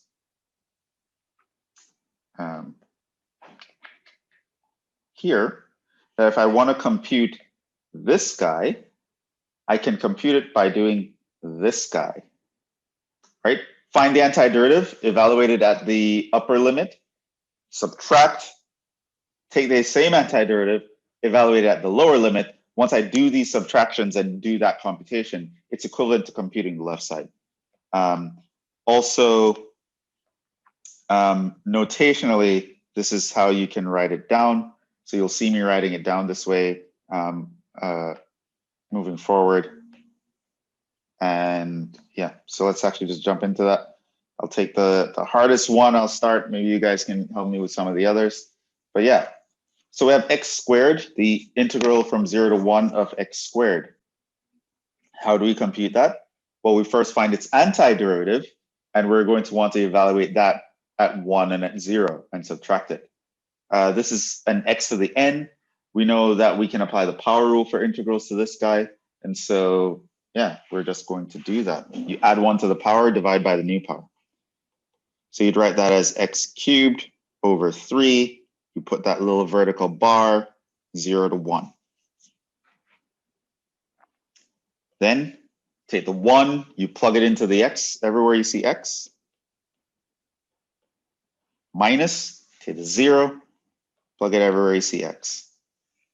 Of course, that's going to be 0. So the answer here is a third. And what does that mean? What does this 1/3 means? Well, it means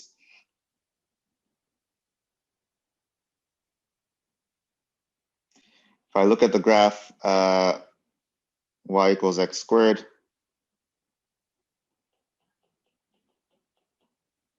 and you were to ask me, okay, if I'm between 0 and 1,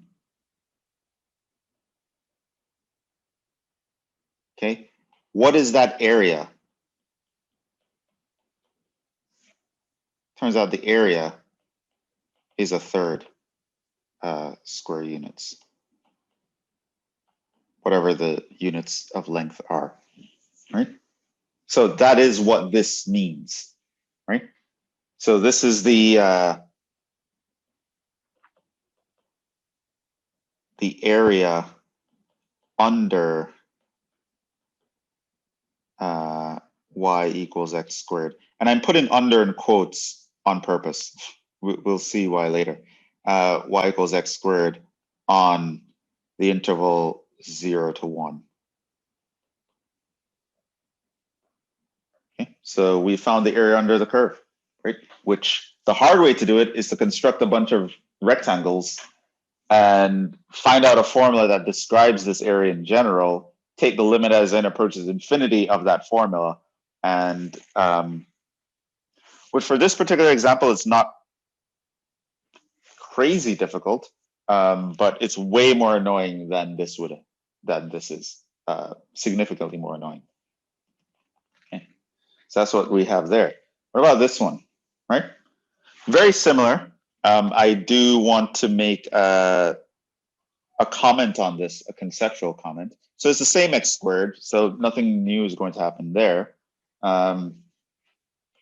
So this is simply going to be x cubed over 3, 2 minus 1 and 1. I'm going to take the 1, plug in, minus, I'm going to take the minus 1, plug in. Want you to notice that this is actually going to be a third plus a third, which is 2 times a third, which is 2/3. Now, why did I write it as 2 times a third? Because I actually want you to make a note of something here.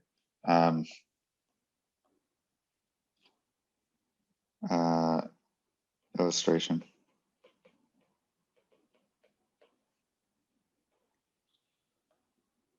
So again, I have this guy.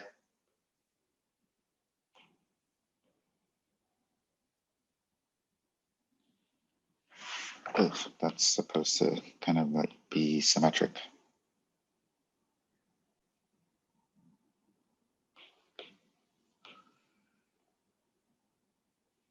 Okay. Now, in this case, I'm going from -1 up to 1.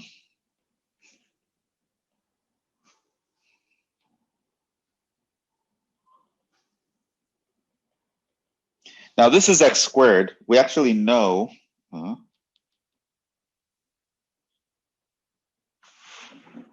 that this will actually hit the same outputs if I put a -1 and a 1 here. Does anyone know what a function that has this property is called? Like your f of x is always equal to your f of minus x?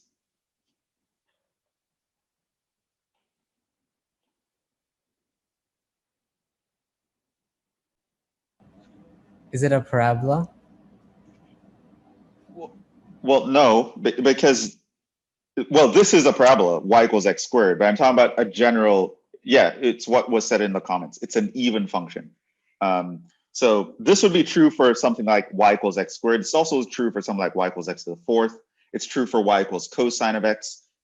So this tells you here, this area here and this area here, because it's symmetric about the y-axis, if this is A1 and that is A2, notice that A1 equals A2. So total area is just double one of them, right? Say like double A1 or double A2, etc. Right? So this leads to a helpful fact.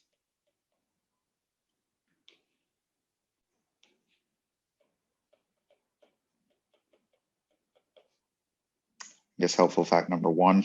I'm going to give you several of them. If f is even, right? Remember, even means that f of minus x is just equal to f of x, meaning symmetric about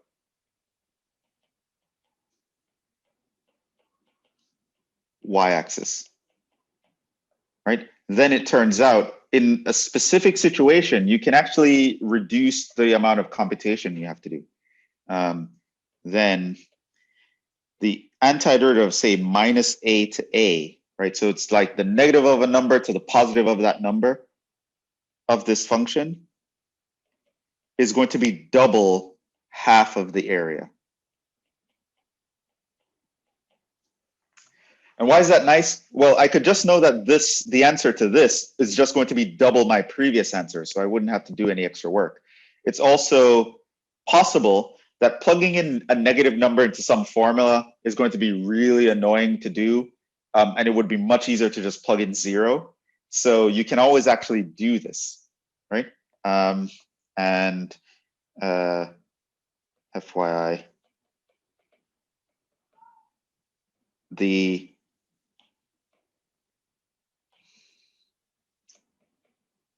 interval minus a to a greater than 0, a constant, is called a balanced interval.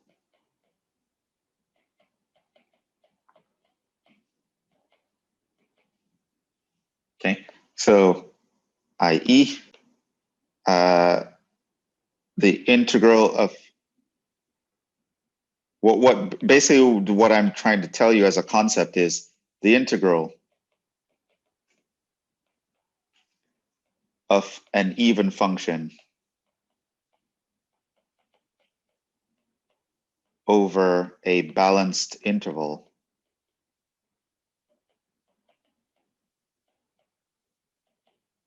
is double the integral over half the interval.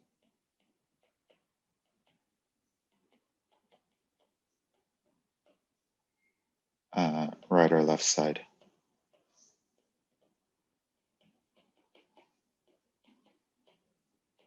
This allows us to plug in a 0 instead of plugging in a positive and a negative number. And that can actually be, that can actually make your life a lot less annoying in some situations. You won't have to plug in a bunch of negative numbers and evaluate some complicated function.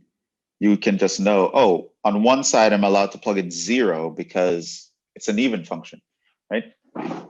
Even functions, you should be able to recognize them. It just means that when you plug in minus x in places of everywhere you see an x, it doesn't make a difference. You get the original function back. So cosine of x behaves like this. Y equals x squared behaves like this. Y equals x to the fourth behaves like this. Y equals x to the n, where n is even, always behaves like this. Something like 5x to the 6 minus 2x squared plus 1 would behave like that, right? You won't have to actually plug in a positive and a negative number if you're integrating that over a balanced interval. So that's a very helpful fact. It's a very nice fact to know. So yeah, I would take note of that. And as you may guess, there is a very similar thing that holds true for the opposite of an even function, an odd function. But we'll actually get to that. I have some examples on that coming up.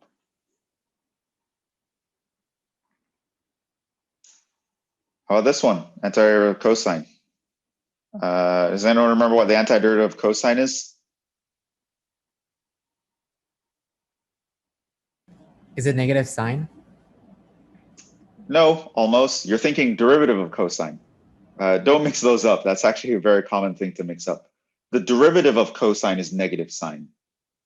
I want the antiderivative. In other words, what did I differentiate to get cosine? Sine? It's just positive sine.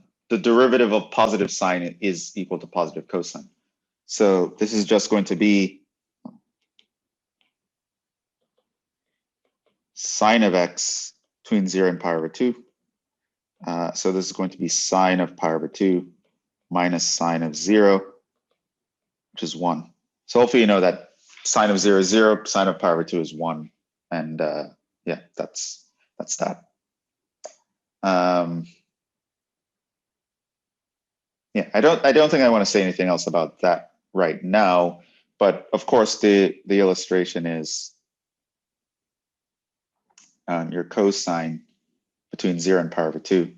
So this. So this is where you hit pi over 2.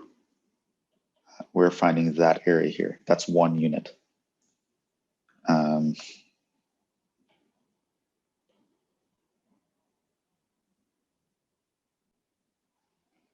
Here's another one. Sine. Okay, so what is the antiderivative of sine of x? What do I differentiate to get positive sine of x?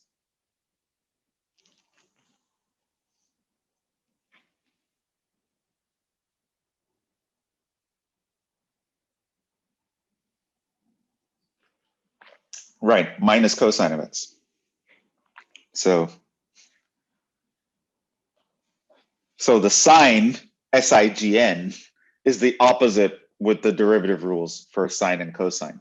So we know that the derivative of positive sine is positive cosine. the derivative of cosine is negative sine, this means that the integral of sine is negative cosine. The integral of cosine is positive sine. So yeah, this is going to be negative cosine of x between 0 and 2 pi. It's going to be minus cosine of 2 pi minus a minus cosine of 0. Hopefully you remember that cosine of 0 is 1, and you remember that cosine of 2 pi is also 1. And I just did the graph for you. That should kind of indicate that to you.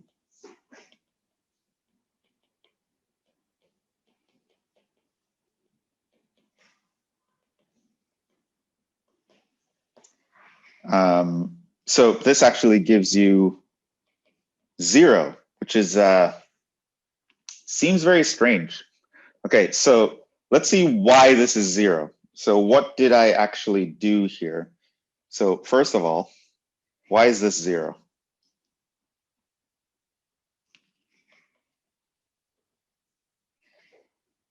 Between 0 and 2 pi.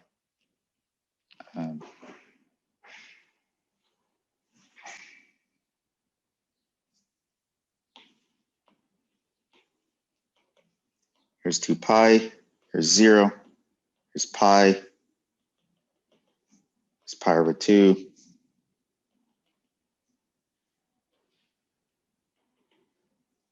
Three pi over 2. Okay, so how was this 0?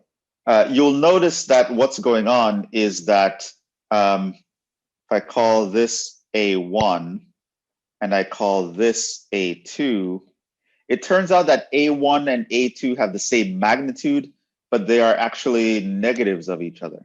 And why would an area be negative is what you want to know. So remember how Riemann sums were constructed. When we actually wrote down this integral sign, what did that mean?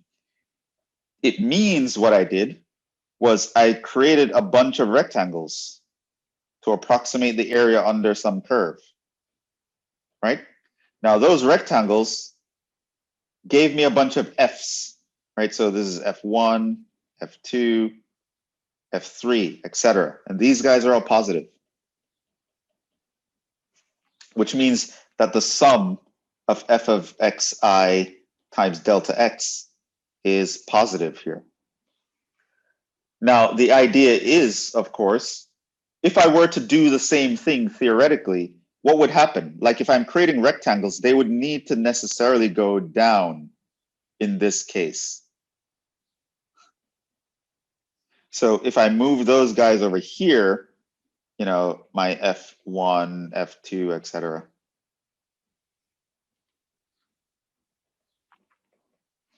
These are all negative. So in this case, if I take the sum of my f of xi delta x, I would get a negative number here. So this is why I put area in quotes earlier when I said, oh, this gives us the area under in quotations. By under, I mean in relation to the x-axis, right? So if the function is above the x-axis, it gives me under.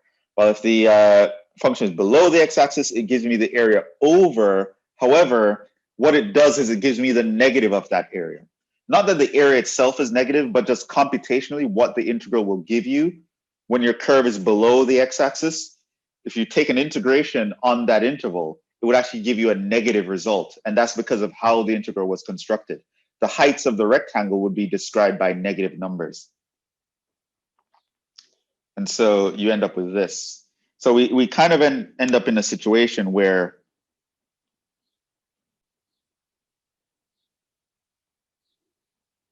I have this area here, which is, let's call it A1, and this area here, call it A2, and our A1 is just equal to the negative of A2, and so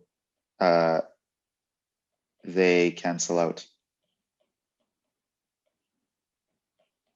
Because sine is very regular. You're measuring along the unit circle, right? That's how the sine values come about. The unit circle is symmetric as you move around it. So this part here and that part here are going to give you actually the same area. They're going to behave very similarly. It's just a matter of, because it's moving through the quadrants, all students take calculus, right? So it's sine is going to be positive in quadrants 1 and 2, negative in quadrants 3 and 4, and it's going to give you the same magnitude essentially because it's going over the same coordinates, except the sine is going to be the y value. So once you're on the bottom, all your y values are negative. Once you're on top, all your y values are positive. So they kind of cancel each other out.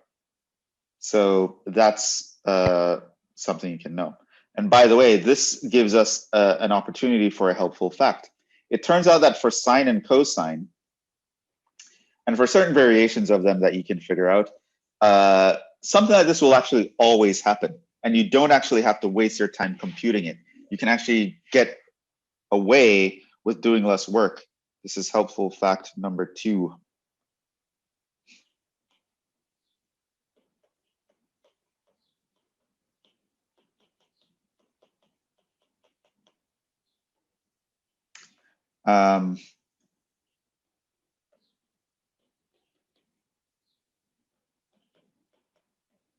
This guy is going to be 0. This guy is always 0. It is, in fact, something you can know by heart. You shouldn't have to justify it. You won't have to justify it with me. And in fact, you can go even further.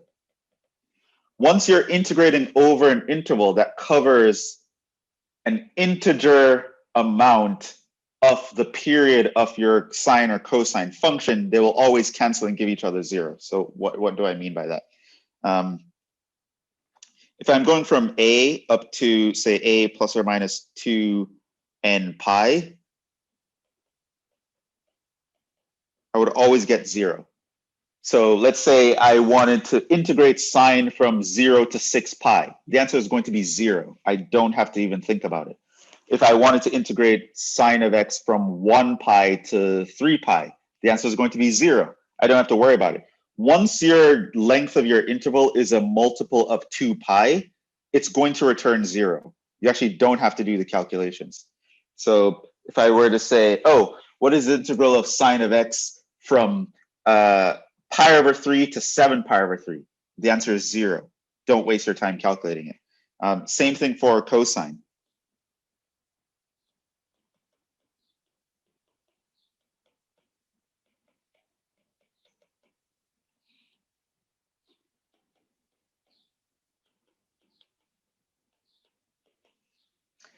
It also works for,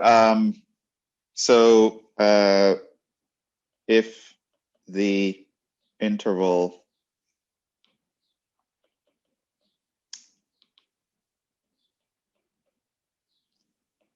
is a multiple, to be specific, integer multiple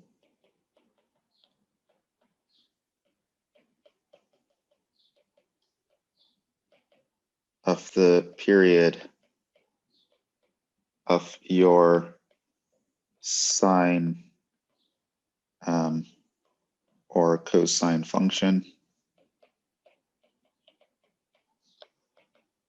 the integral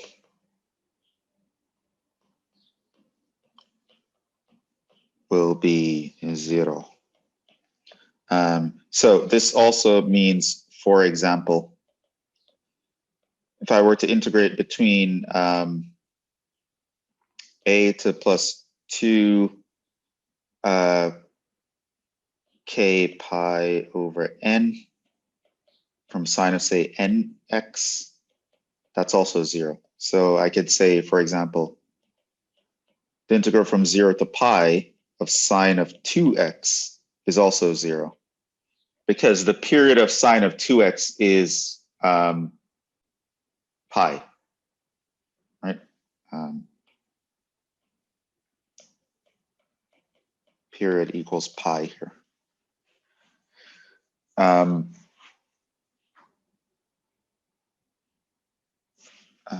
This should be the other way around. 2n pi over k. Remember the period of sine. No, I had it right. I'm used to putting k here. Right.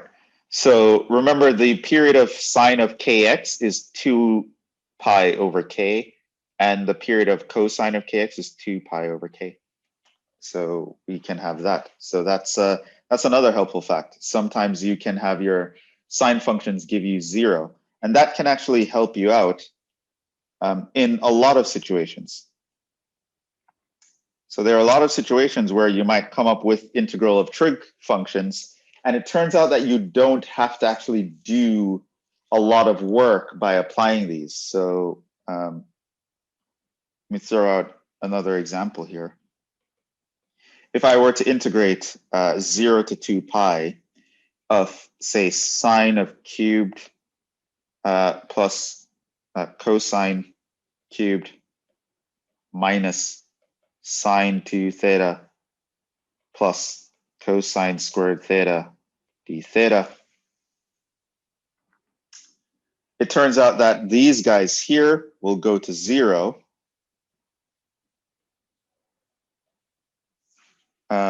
Because this guy here, his period is pi. Here, these guys, it's sine squared theta times sine theta. This here is cosine squared theta times cosine theta. And the period here is 2 pi.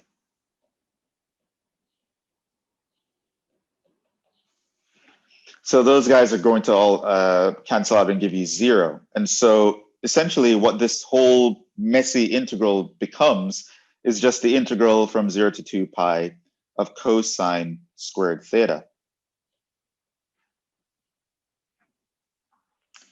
And when you look at cosine squared theta, you can actually use the half angle formula.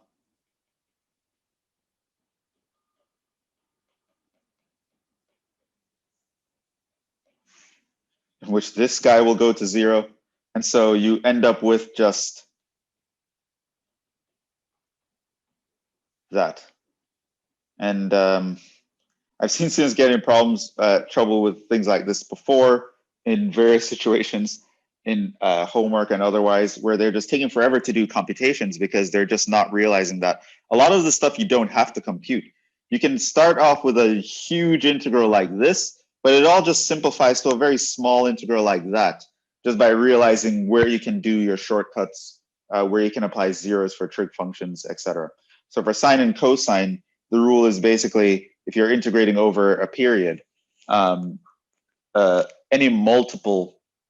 integer multiple of the period, you can actually get 0 right away. So I think this will actually just end up being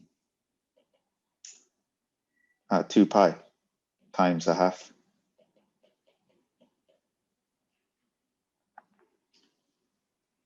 So yeah, that might take a little while to sink in, but you can review that and you'll see what I'm talking about.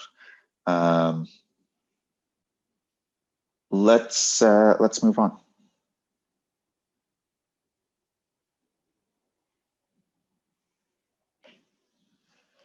Any idea on how to do this one?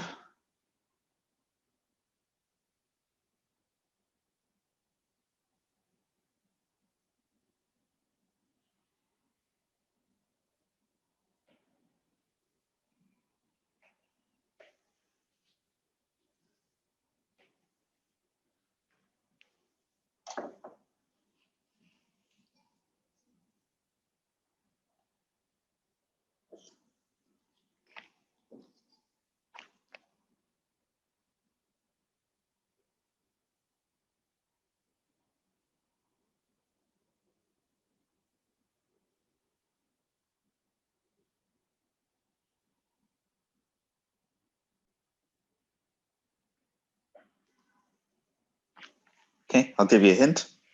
You can actually rewrite this.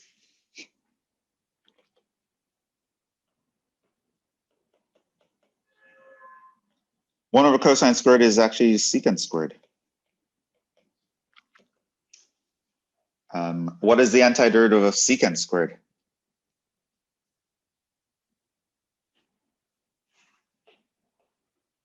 You can say the integral of secant squared. What did I have to differentiate to get secant squared as the result?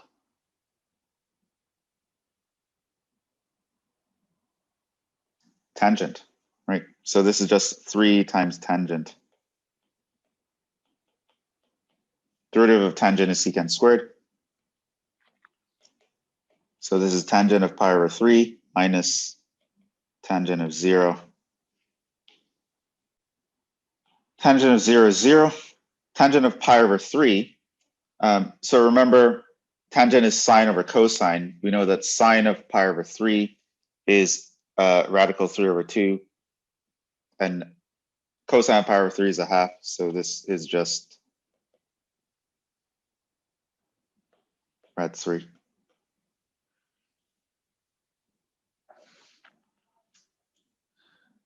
Okay, so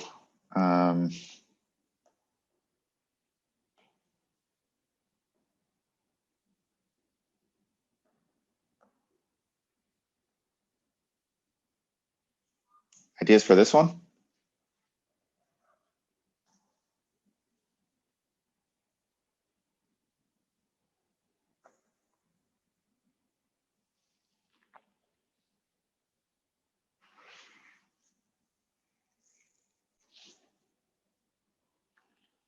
You guys know how to find the antiderivative of sine squared and cosine squared?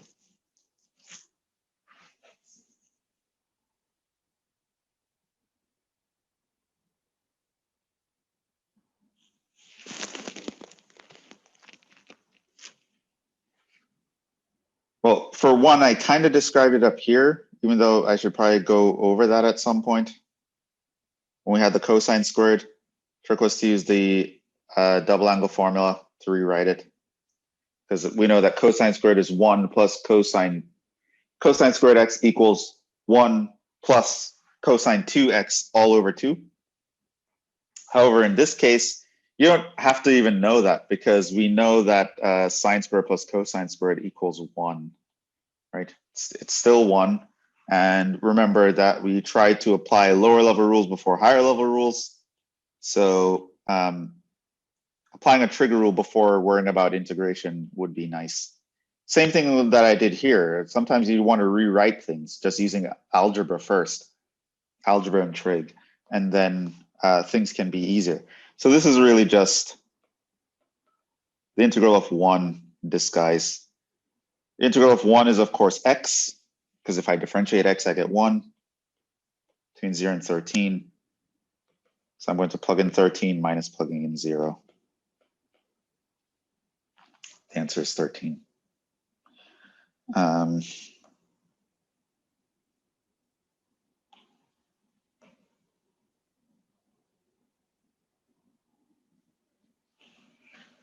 Similarly here, you see something like this.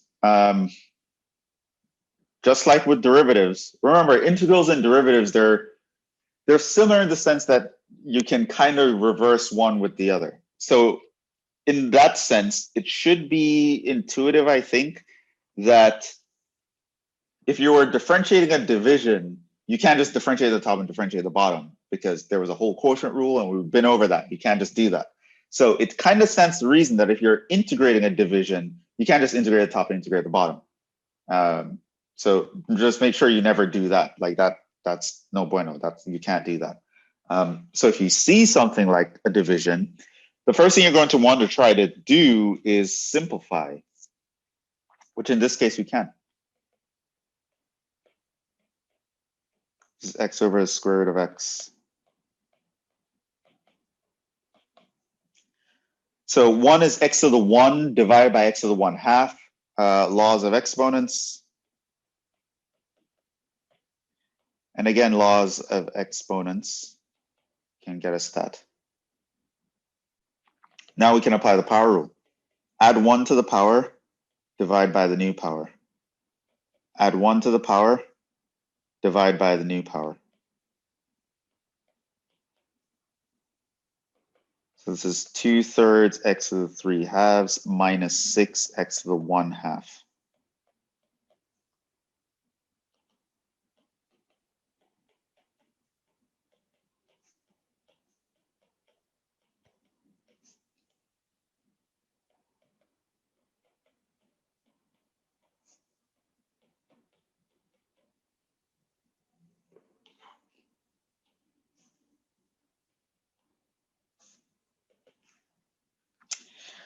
4 to the 3 halves is 8.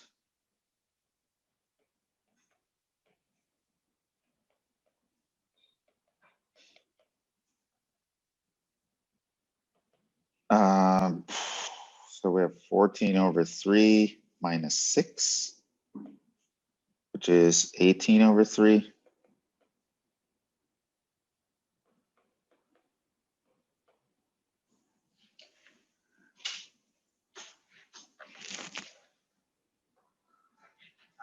It's minus 4 over 3. All right, cool. So of course the idea is here, once you learn, the trick is of course that you need to have these guys memorized because I'm using them. Like we've been using like rule 2 a lot. That's the power rule. And we use the sine and cosine rule a couple times. We use the integral of secant squared rule a couple times. So it comes out to just knowing what these rules are and just applying them when you see them. It can get trickier, but that is something that we are going to cover in detail tomorrow as far as Calc 1 would take it. And it gets a lot harder than that, but you'll deal with that in Calc 2. It's not going to be me telling you that.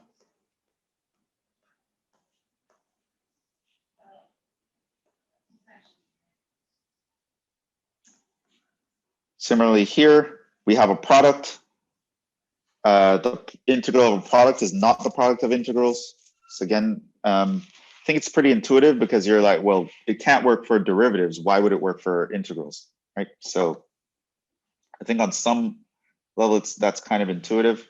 But so what do we do here? Is there a product rule for integration? There is. It's called integration by parts. It's a Calc 2 thing though, so we don't know it and we're not going to know it. So what we can do here though is just, again, algebra first. We can multiply out. And now it's not a big deal. You can apply the power rule. Add 1 to the power divided by the new power. Add 1 to the power divided by the new power. This cancels that.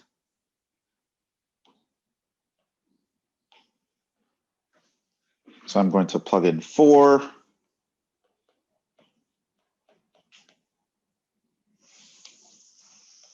Minus, plug in 0.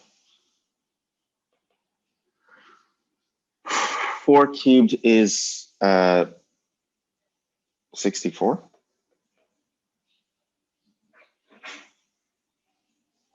Yes, and 4 squared is 16. 3 times 16 is 48.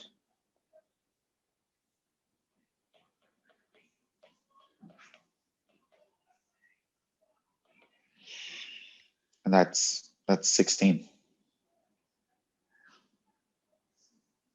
Yeah, that's just 1 times 16. Yeah. So you could even do this as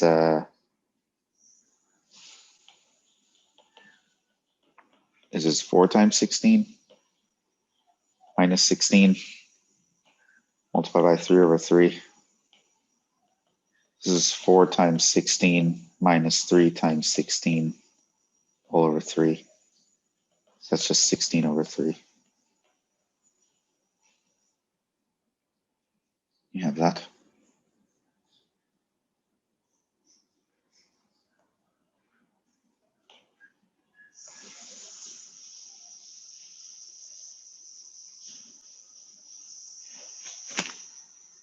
Now we look at something like this, x cubed. Integral from minus 1 to 1 of x cubed.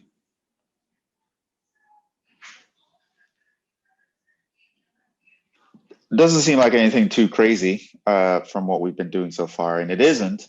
I kind of put it here to illustrate another helpful fact. Add 1 to the power, divide by the new power. Plug in a 1. Plug in a minus 1. You'll notice that this is a quarter minus a quarter, which is 0, which is Interesting until you realize what x cubed looks like.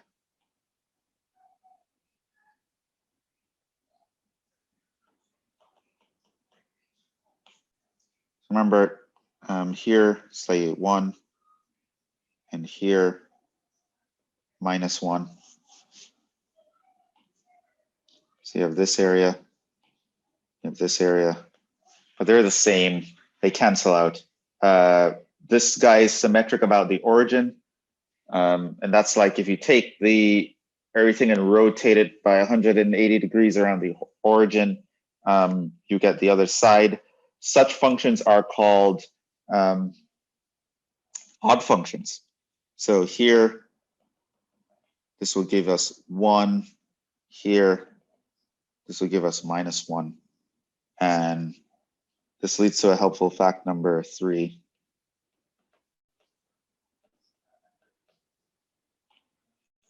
Is it number 3?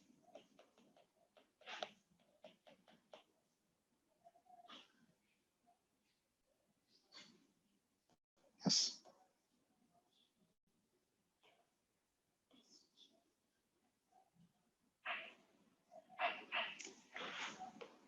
If f of x is an odd function,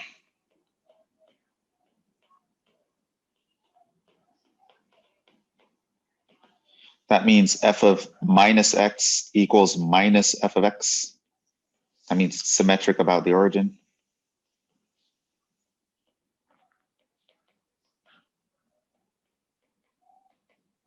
Another way to look at that is if you take the right side, reflect it in the y-axis, then reflect it in the x-axis, you get the other side.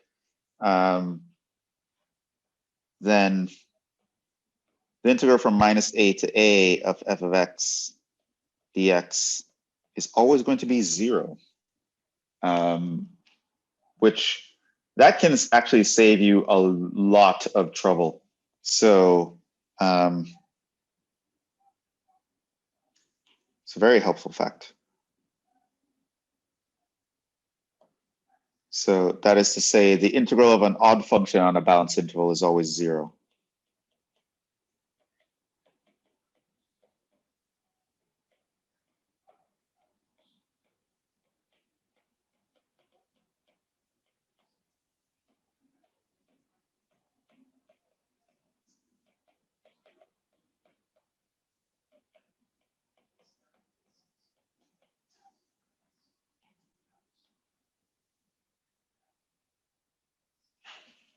Okay, and that's because the right side will always give you the negative of the left side when you take an equals distance from the origin, because that's how odd functions behave, right? So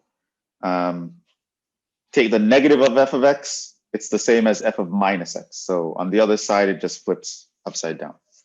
And this can lead you to some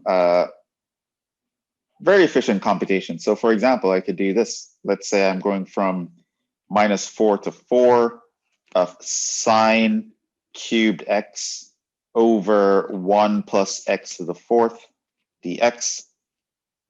If I look at that, I can know that this is 0. And why? Because if my f of x is sine cubed x over 1 plus x to the 4th, then it would mean that f of minus x is sine cubed of minus x over 1 plus x to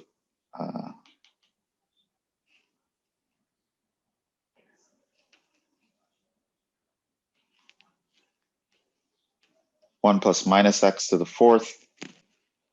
Sine cubed of minus x is minus sine cubed of x. The 4th power gets rid of that. And so what you have is you have the negative of the original function. So this means f of x is odd. And you have a balanced interval, -4 to 4. And by the way, something like this, it's actually impossible to find the antiderivative. Like, that's again something you're going to find out in Calc 2. It's kind of like with derivatives, you're like, well, there's kind of always an answer. I can always like do a product rule and blah, blah, blah and do stuff. It turns out for antiderivatives, there isn't always an answer that you can articulate. yeah, you can't really find a function that if you were to differentiate it, you would get this function here. And that can be expressed in any of the elementary continuous functions that we've discussed. You can express it as like an infinite series, but nothing much nicer than that. But yeah, so you'll see problems like this pop up sometimes where it's like it looks insanely complicated, but then you notice, oh, it's a balanced interval. And then this guy's odd. So the answer is just 0. I don't really have to do anything. Yeah, which is nice.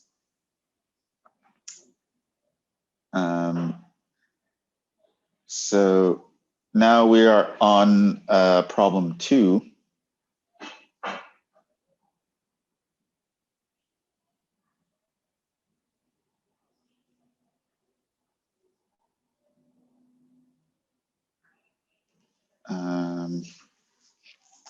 All right.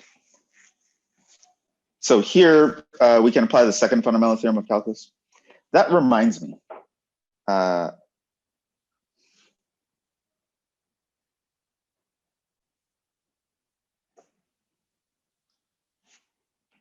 Like, don't freak out, but different sources might think of the different parts as part 1 and part 2.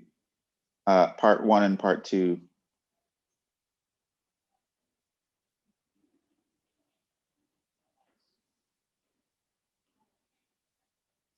Maybe switched depending on the source. So sometimes what I'm calling part 1, so another textbook might call part 2, what I call part 2, and someone else might call part 1, what I call the second fundamental theorem of calculus, some people might call the first fundamental theorem of calculus. And there's nothing wrong with that. It just depends who was proven first. I proved this and then I proved that as a consequence. It turns out you can actually do it the other way as well. But I found the direction in which I did it, I personally find it more intuitive. But you could have gone the other way. And so people might call part 1, part 2, and vice versa. So when I say like the second fundamental theorem of calculus, it might be the first fundamental theorem of calculus in some other textbook. Don't let that confuse you. So here, the idea is it's just a direct application to find the derivative.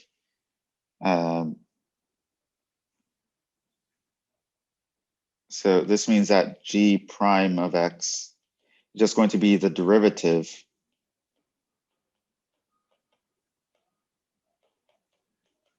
of this, which is just going to be equal to, I'm going to just plug in the x into the function by FTC part 2, part 2. And that's it, right? I want you to notice that there's a constant here. That's actually pretty important. If you go back to the fundamental theorem of calculus, you'll notice here that there's a number and there's an x on the top. And it actually matters that the number's on the bottom and the x is on the top. So just be aware of that. Some of that has come up repeatedly, attention to detail. Pay attention to your notation, pay attention to how things are written, because it all matters. So that's just like a direct application. Now, what about if, in this example, they're switched? Notice that the constant is on top.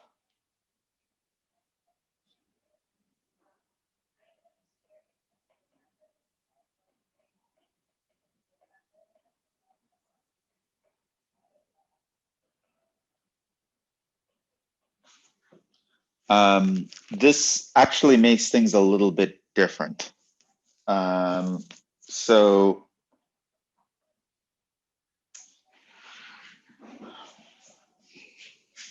I'll probably mention this as a property later, but let me just do it right now on the spot. Here's a property. So we know by FTC part 1, you could also do this with part 2, but the integral from a to b of f of x dx is equal to f of b minus f of a, right? And notice what I could do here is I could actually factor out a negative.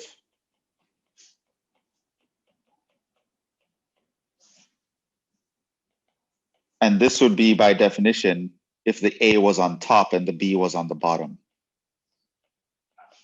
right? We can switch the limits of integration by taking negatives.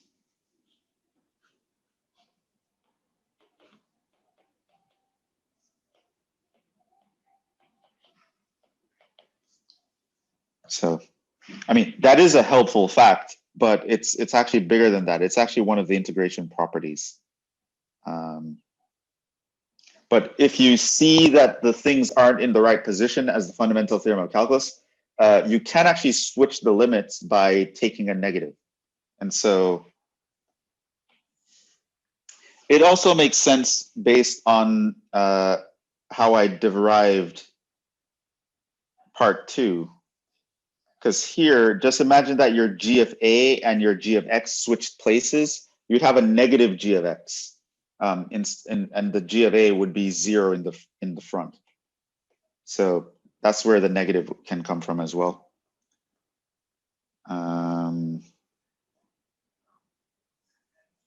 Yeah, so with that being said, this would mean that g of x is actually equal to the negative of 4 up to x.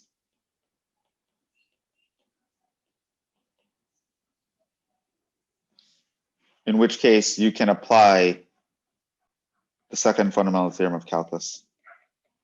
We're just going to plug in the x into the function. This time it's taking the negative. So yeah, so that's not bad.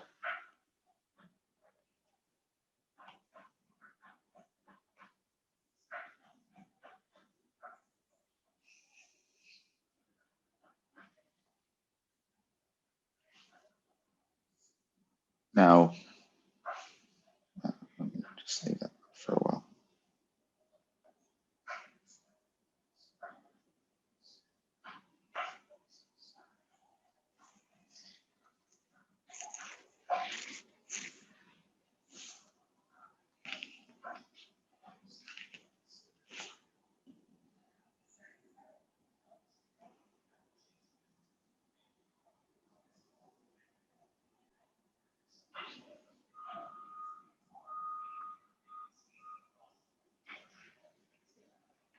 Okay. Now here, we want to do the same thing. We want to find derivatives. The thing you should notice, though, is that, note, this is not just x. And again, that deviates from the rule we were given. So you need to notice that, that it's not an x on top. In the second fundamental theorem of calculus, there's an x. But again, we do have the chain rule. But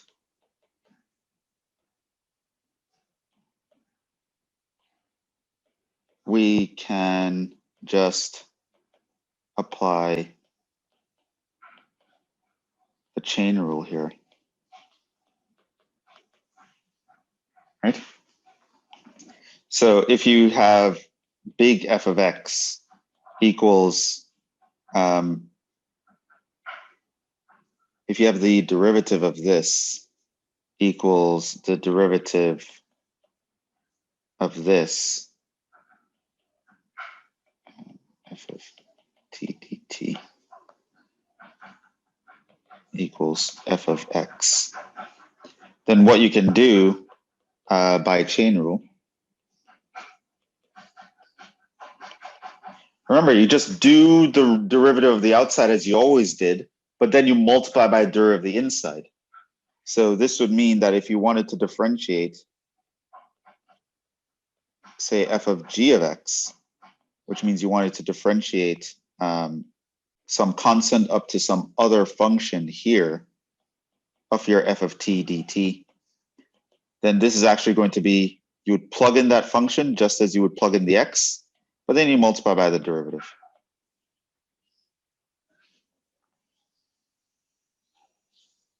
So we can actually just do that here.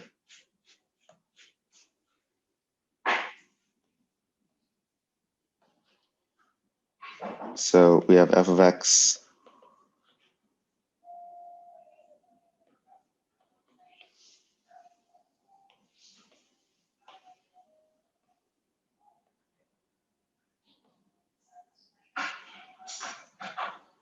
plus p squared dp. So this here is like my g of x. This means the derivative is going to be, plug this guy in, then multiply by the derivative of the inside.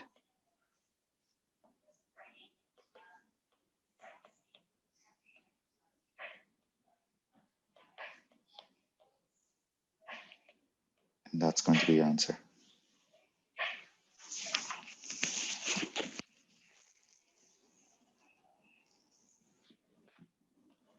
So the second fundamental theorem of calculus applies directly to things that look like this. If your constant and your x are switched, it's fine. You can swap them by putting in a negative. If instead of just an x, you have some other function, it's fine. Just apply the chain rule. Just treat that function as if it were an x, then multiply by the derivative of that function. And the last situation that you would end up with something here is like this, where now you have a crazy function in both situations.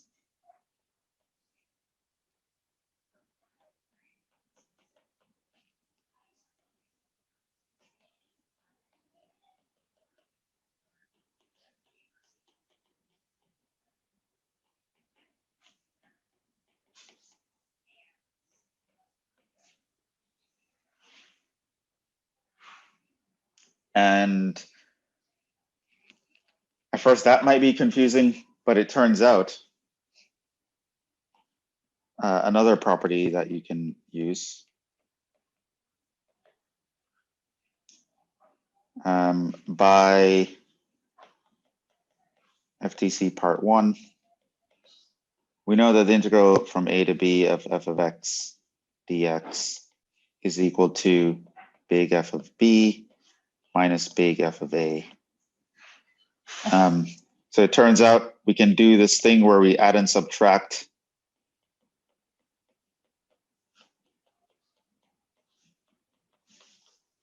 the function evaluated at some other point. And this one here is, of course, going to be b up to c.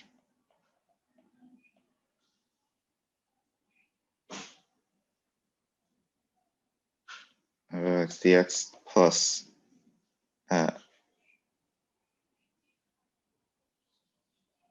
sorry, you want the upper limit first.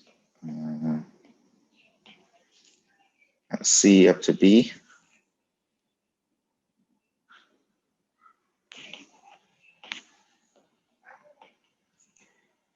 And a up to c, which is sometimes seen as a to c of f of x dx plus c to b of f of x dx, which in some other very intuitive sense also makes a lot of sense. So let's say this is your f of x, and you want to find the area from a to b. Then at some intermediate area c, you can find the area from a to c, and then find the area from C to B.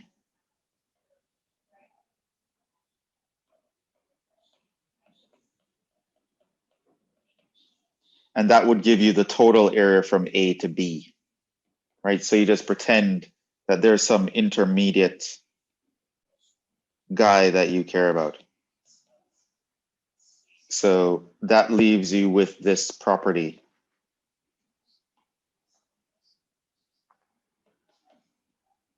That if you have A up to B of f of x, you can take in a middleman, go from A to C, and then go from C to B. And that's also going to hold.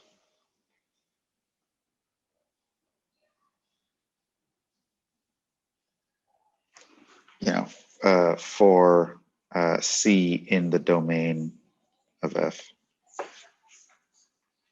Right? Now, it turns out that that can help us here. So all I need to do is just introduce a middleman. And because I want to use the second fundamental theorem of calculus, I want the middleman to be just a number so that it can fit the rule. So what I can do is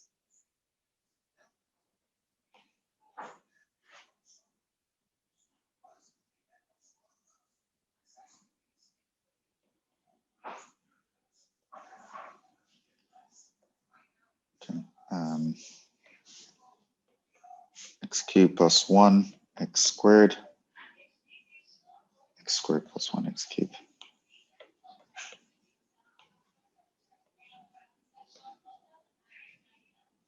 Sine t over t.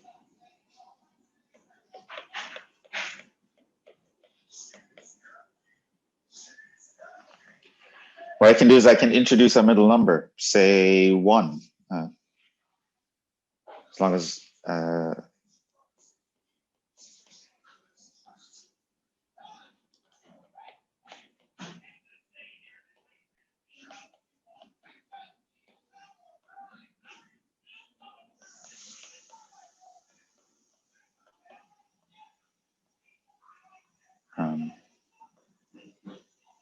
which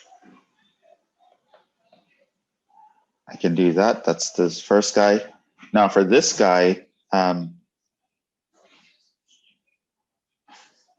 need to switch.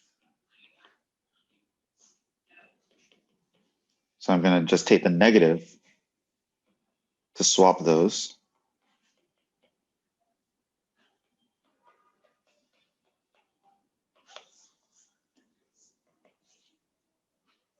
So this happens by the property above.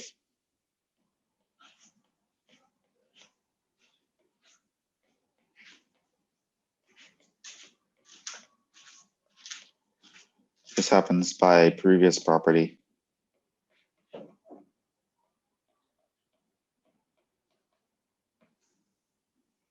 And now I can apply the fundamental theorem of calculus with the chain rule. So I'm going to plug in the x cubed, multiply by the derivative, minus plug in x squared plus 1, multiply by the derivative.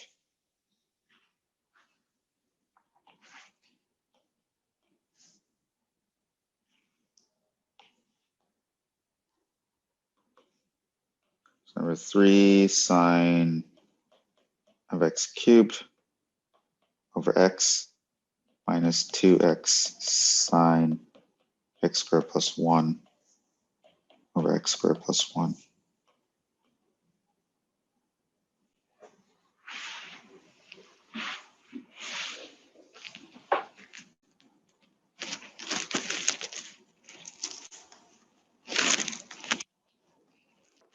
And yeah, those were the last examples. So just to do some quick recaps. Remember, you can evaluate a definite integral just by finding the antiderivative, and then plug in the top number minus plug in the bottom number. This is part 1 of the fundamental theorem of calculus. Figuring out antiderivatives essentially comes down to 2 things in this class. either you're applying one of these basic rules that you have memorized, perhaps after doing some algebra to simplify, or you're going to be doing one of the techniques that I will be talking about tomorrow.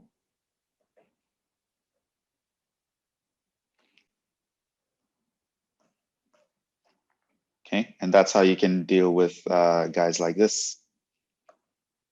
You should also be aware that you need to remember your trig, you need to remember your algebra, but there are also some helpful facts. Things like an integral of an even function over a balanced interval, you can just double from 0 to the upper limit.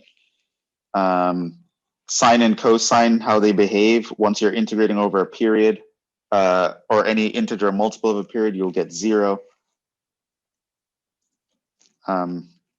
Remember how to apply your algebra and trig before trying to do calculus.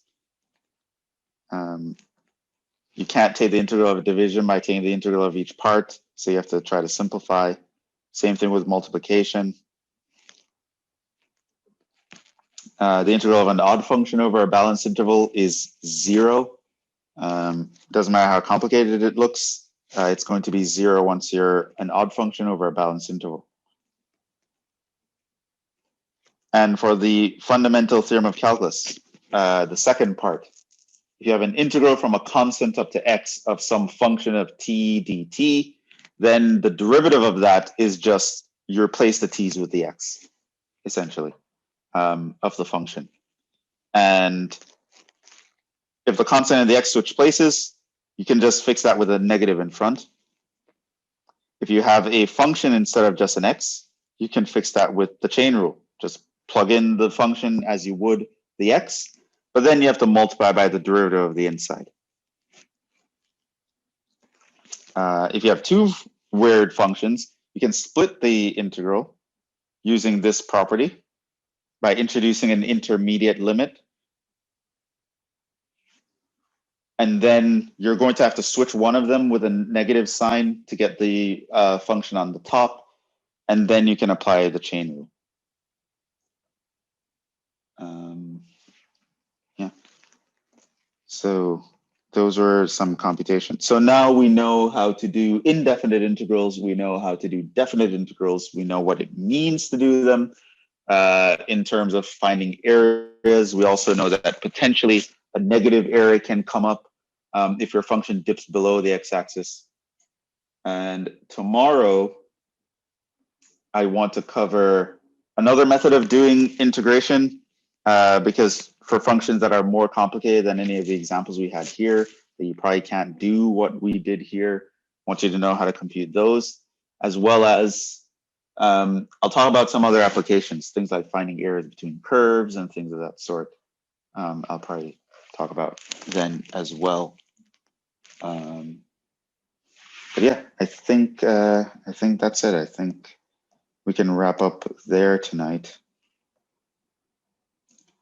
So yeah, big things happened today. We saw the fundamental theorem of calculus, why it's important, how it connects these two different areas of math that seemed to have nothing to do with each other. Turns out that they had a lot to do with each other. But yeah, I think we'll stop there. Hopefully you guys enjoy the rest of your night. And yeah.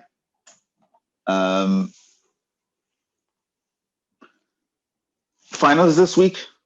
I think it's the 1st or the 2nd. Whenever it is, once again, I will give you guys like a 48-hour window to do it, I think. The final is going to be essentially a combination of test 1 and test 2 plus whatever I do this week. It's going to cover up to whatever I do tomorrow. And whatever I do in the extra lecture, I'll put as maybe a bonus. And I think that's what we'll do. So yeah, just a heads up on that. But it's going to wrap up very quickly. Hopefully you guys are surviving. But I'll give you more information on that as the week progresses. That being said, have a good night, good luck, and I will see you in the next one. Ciao.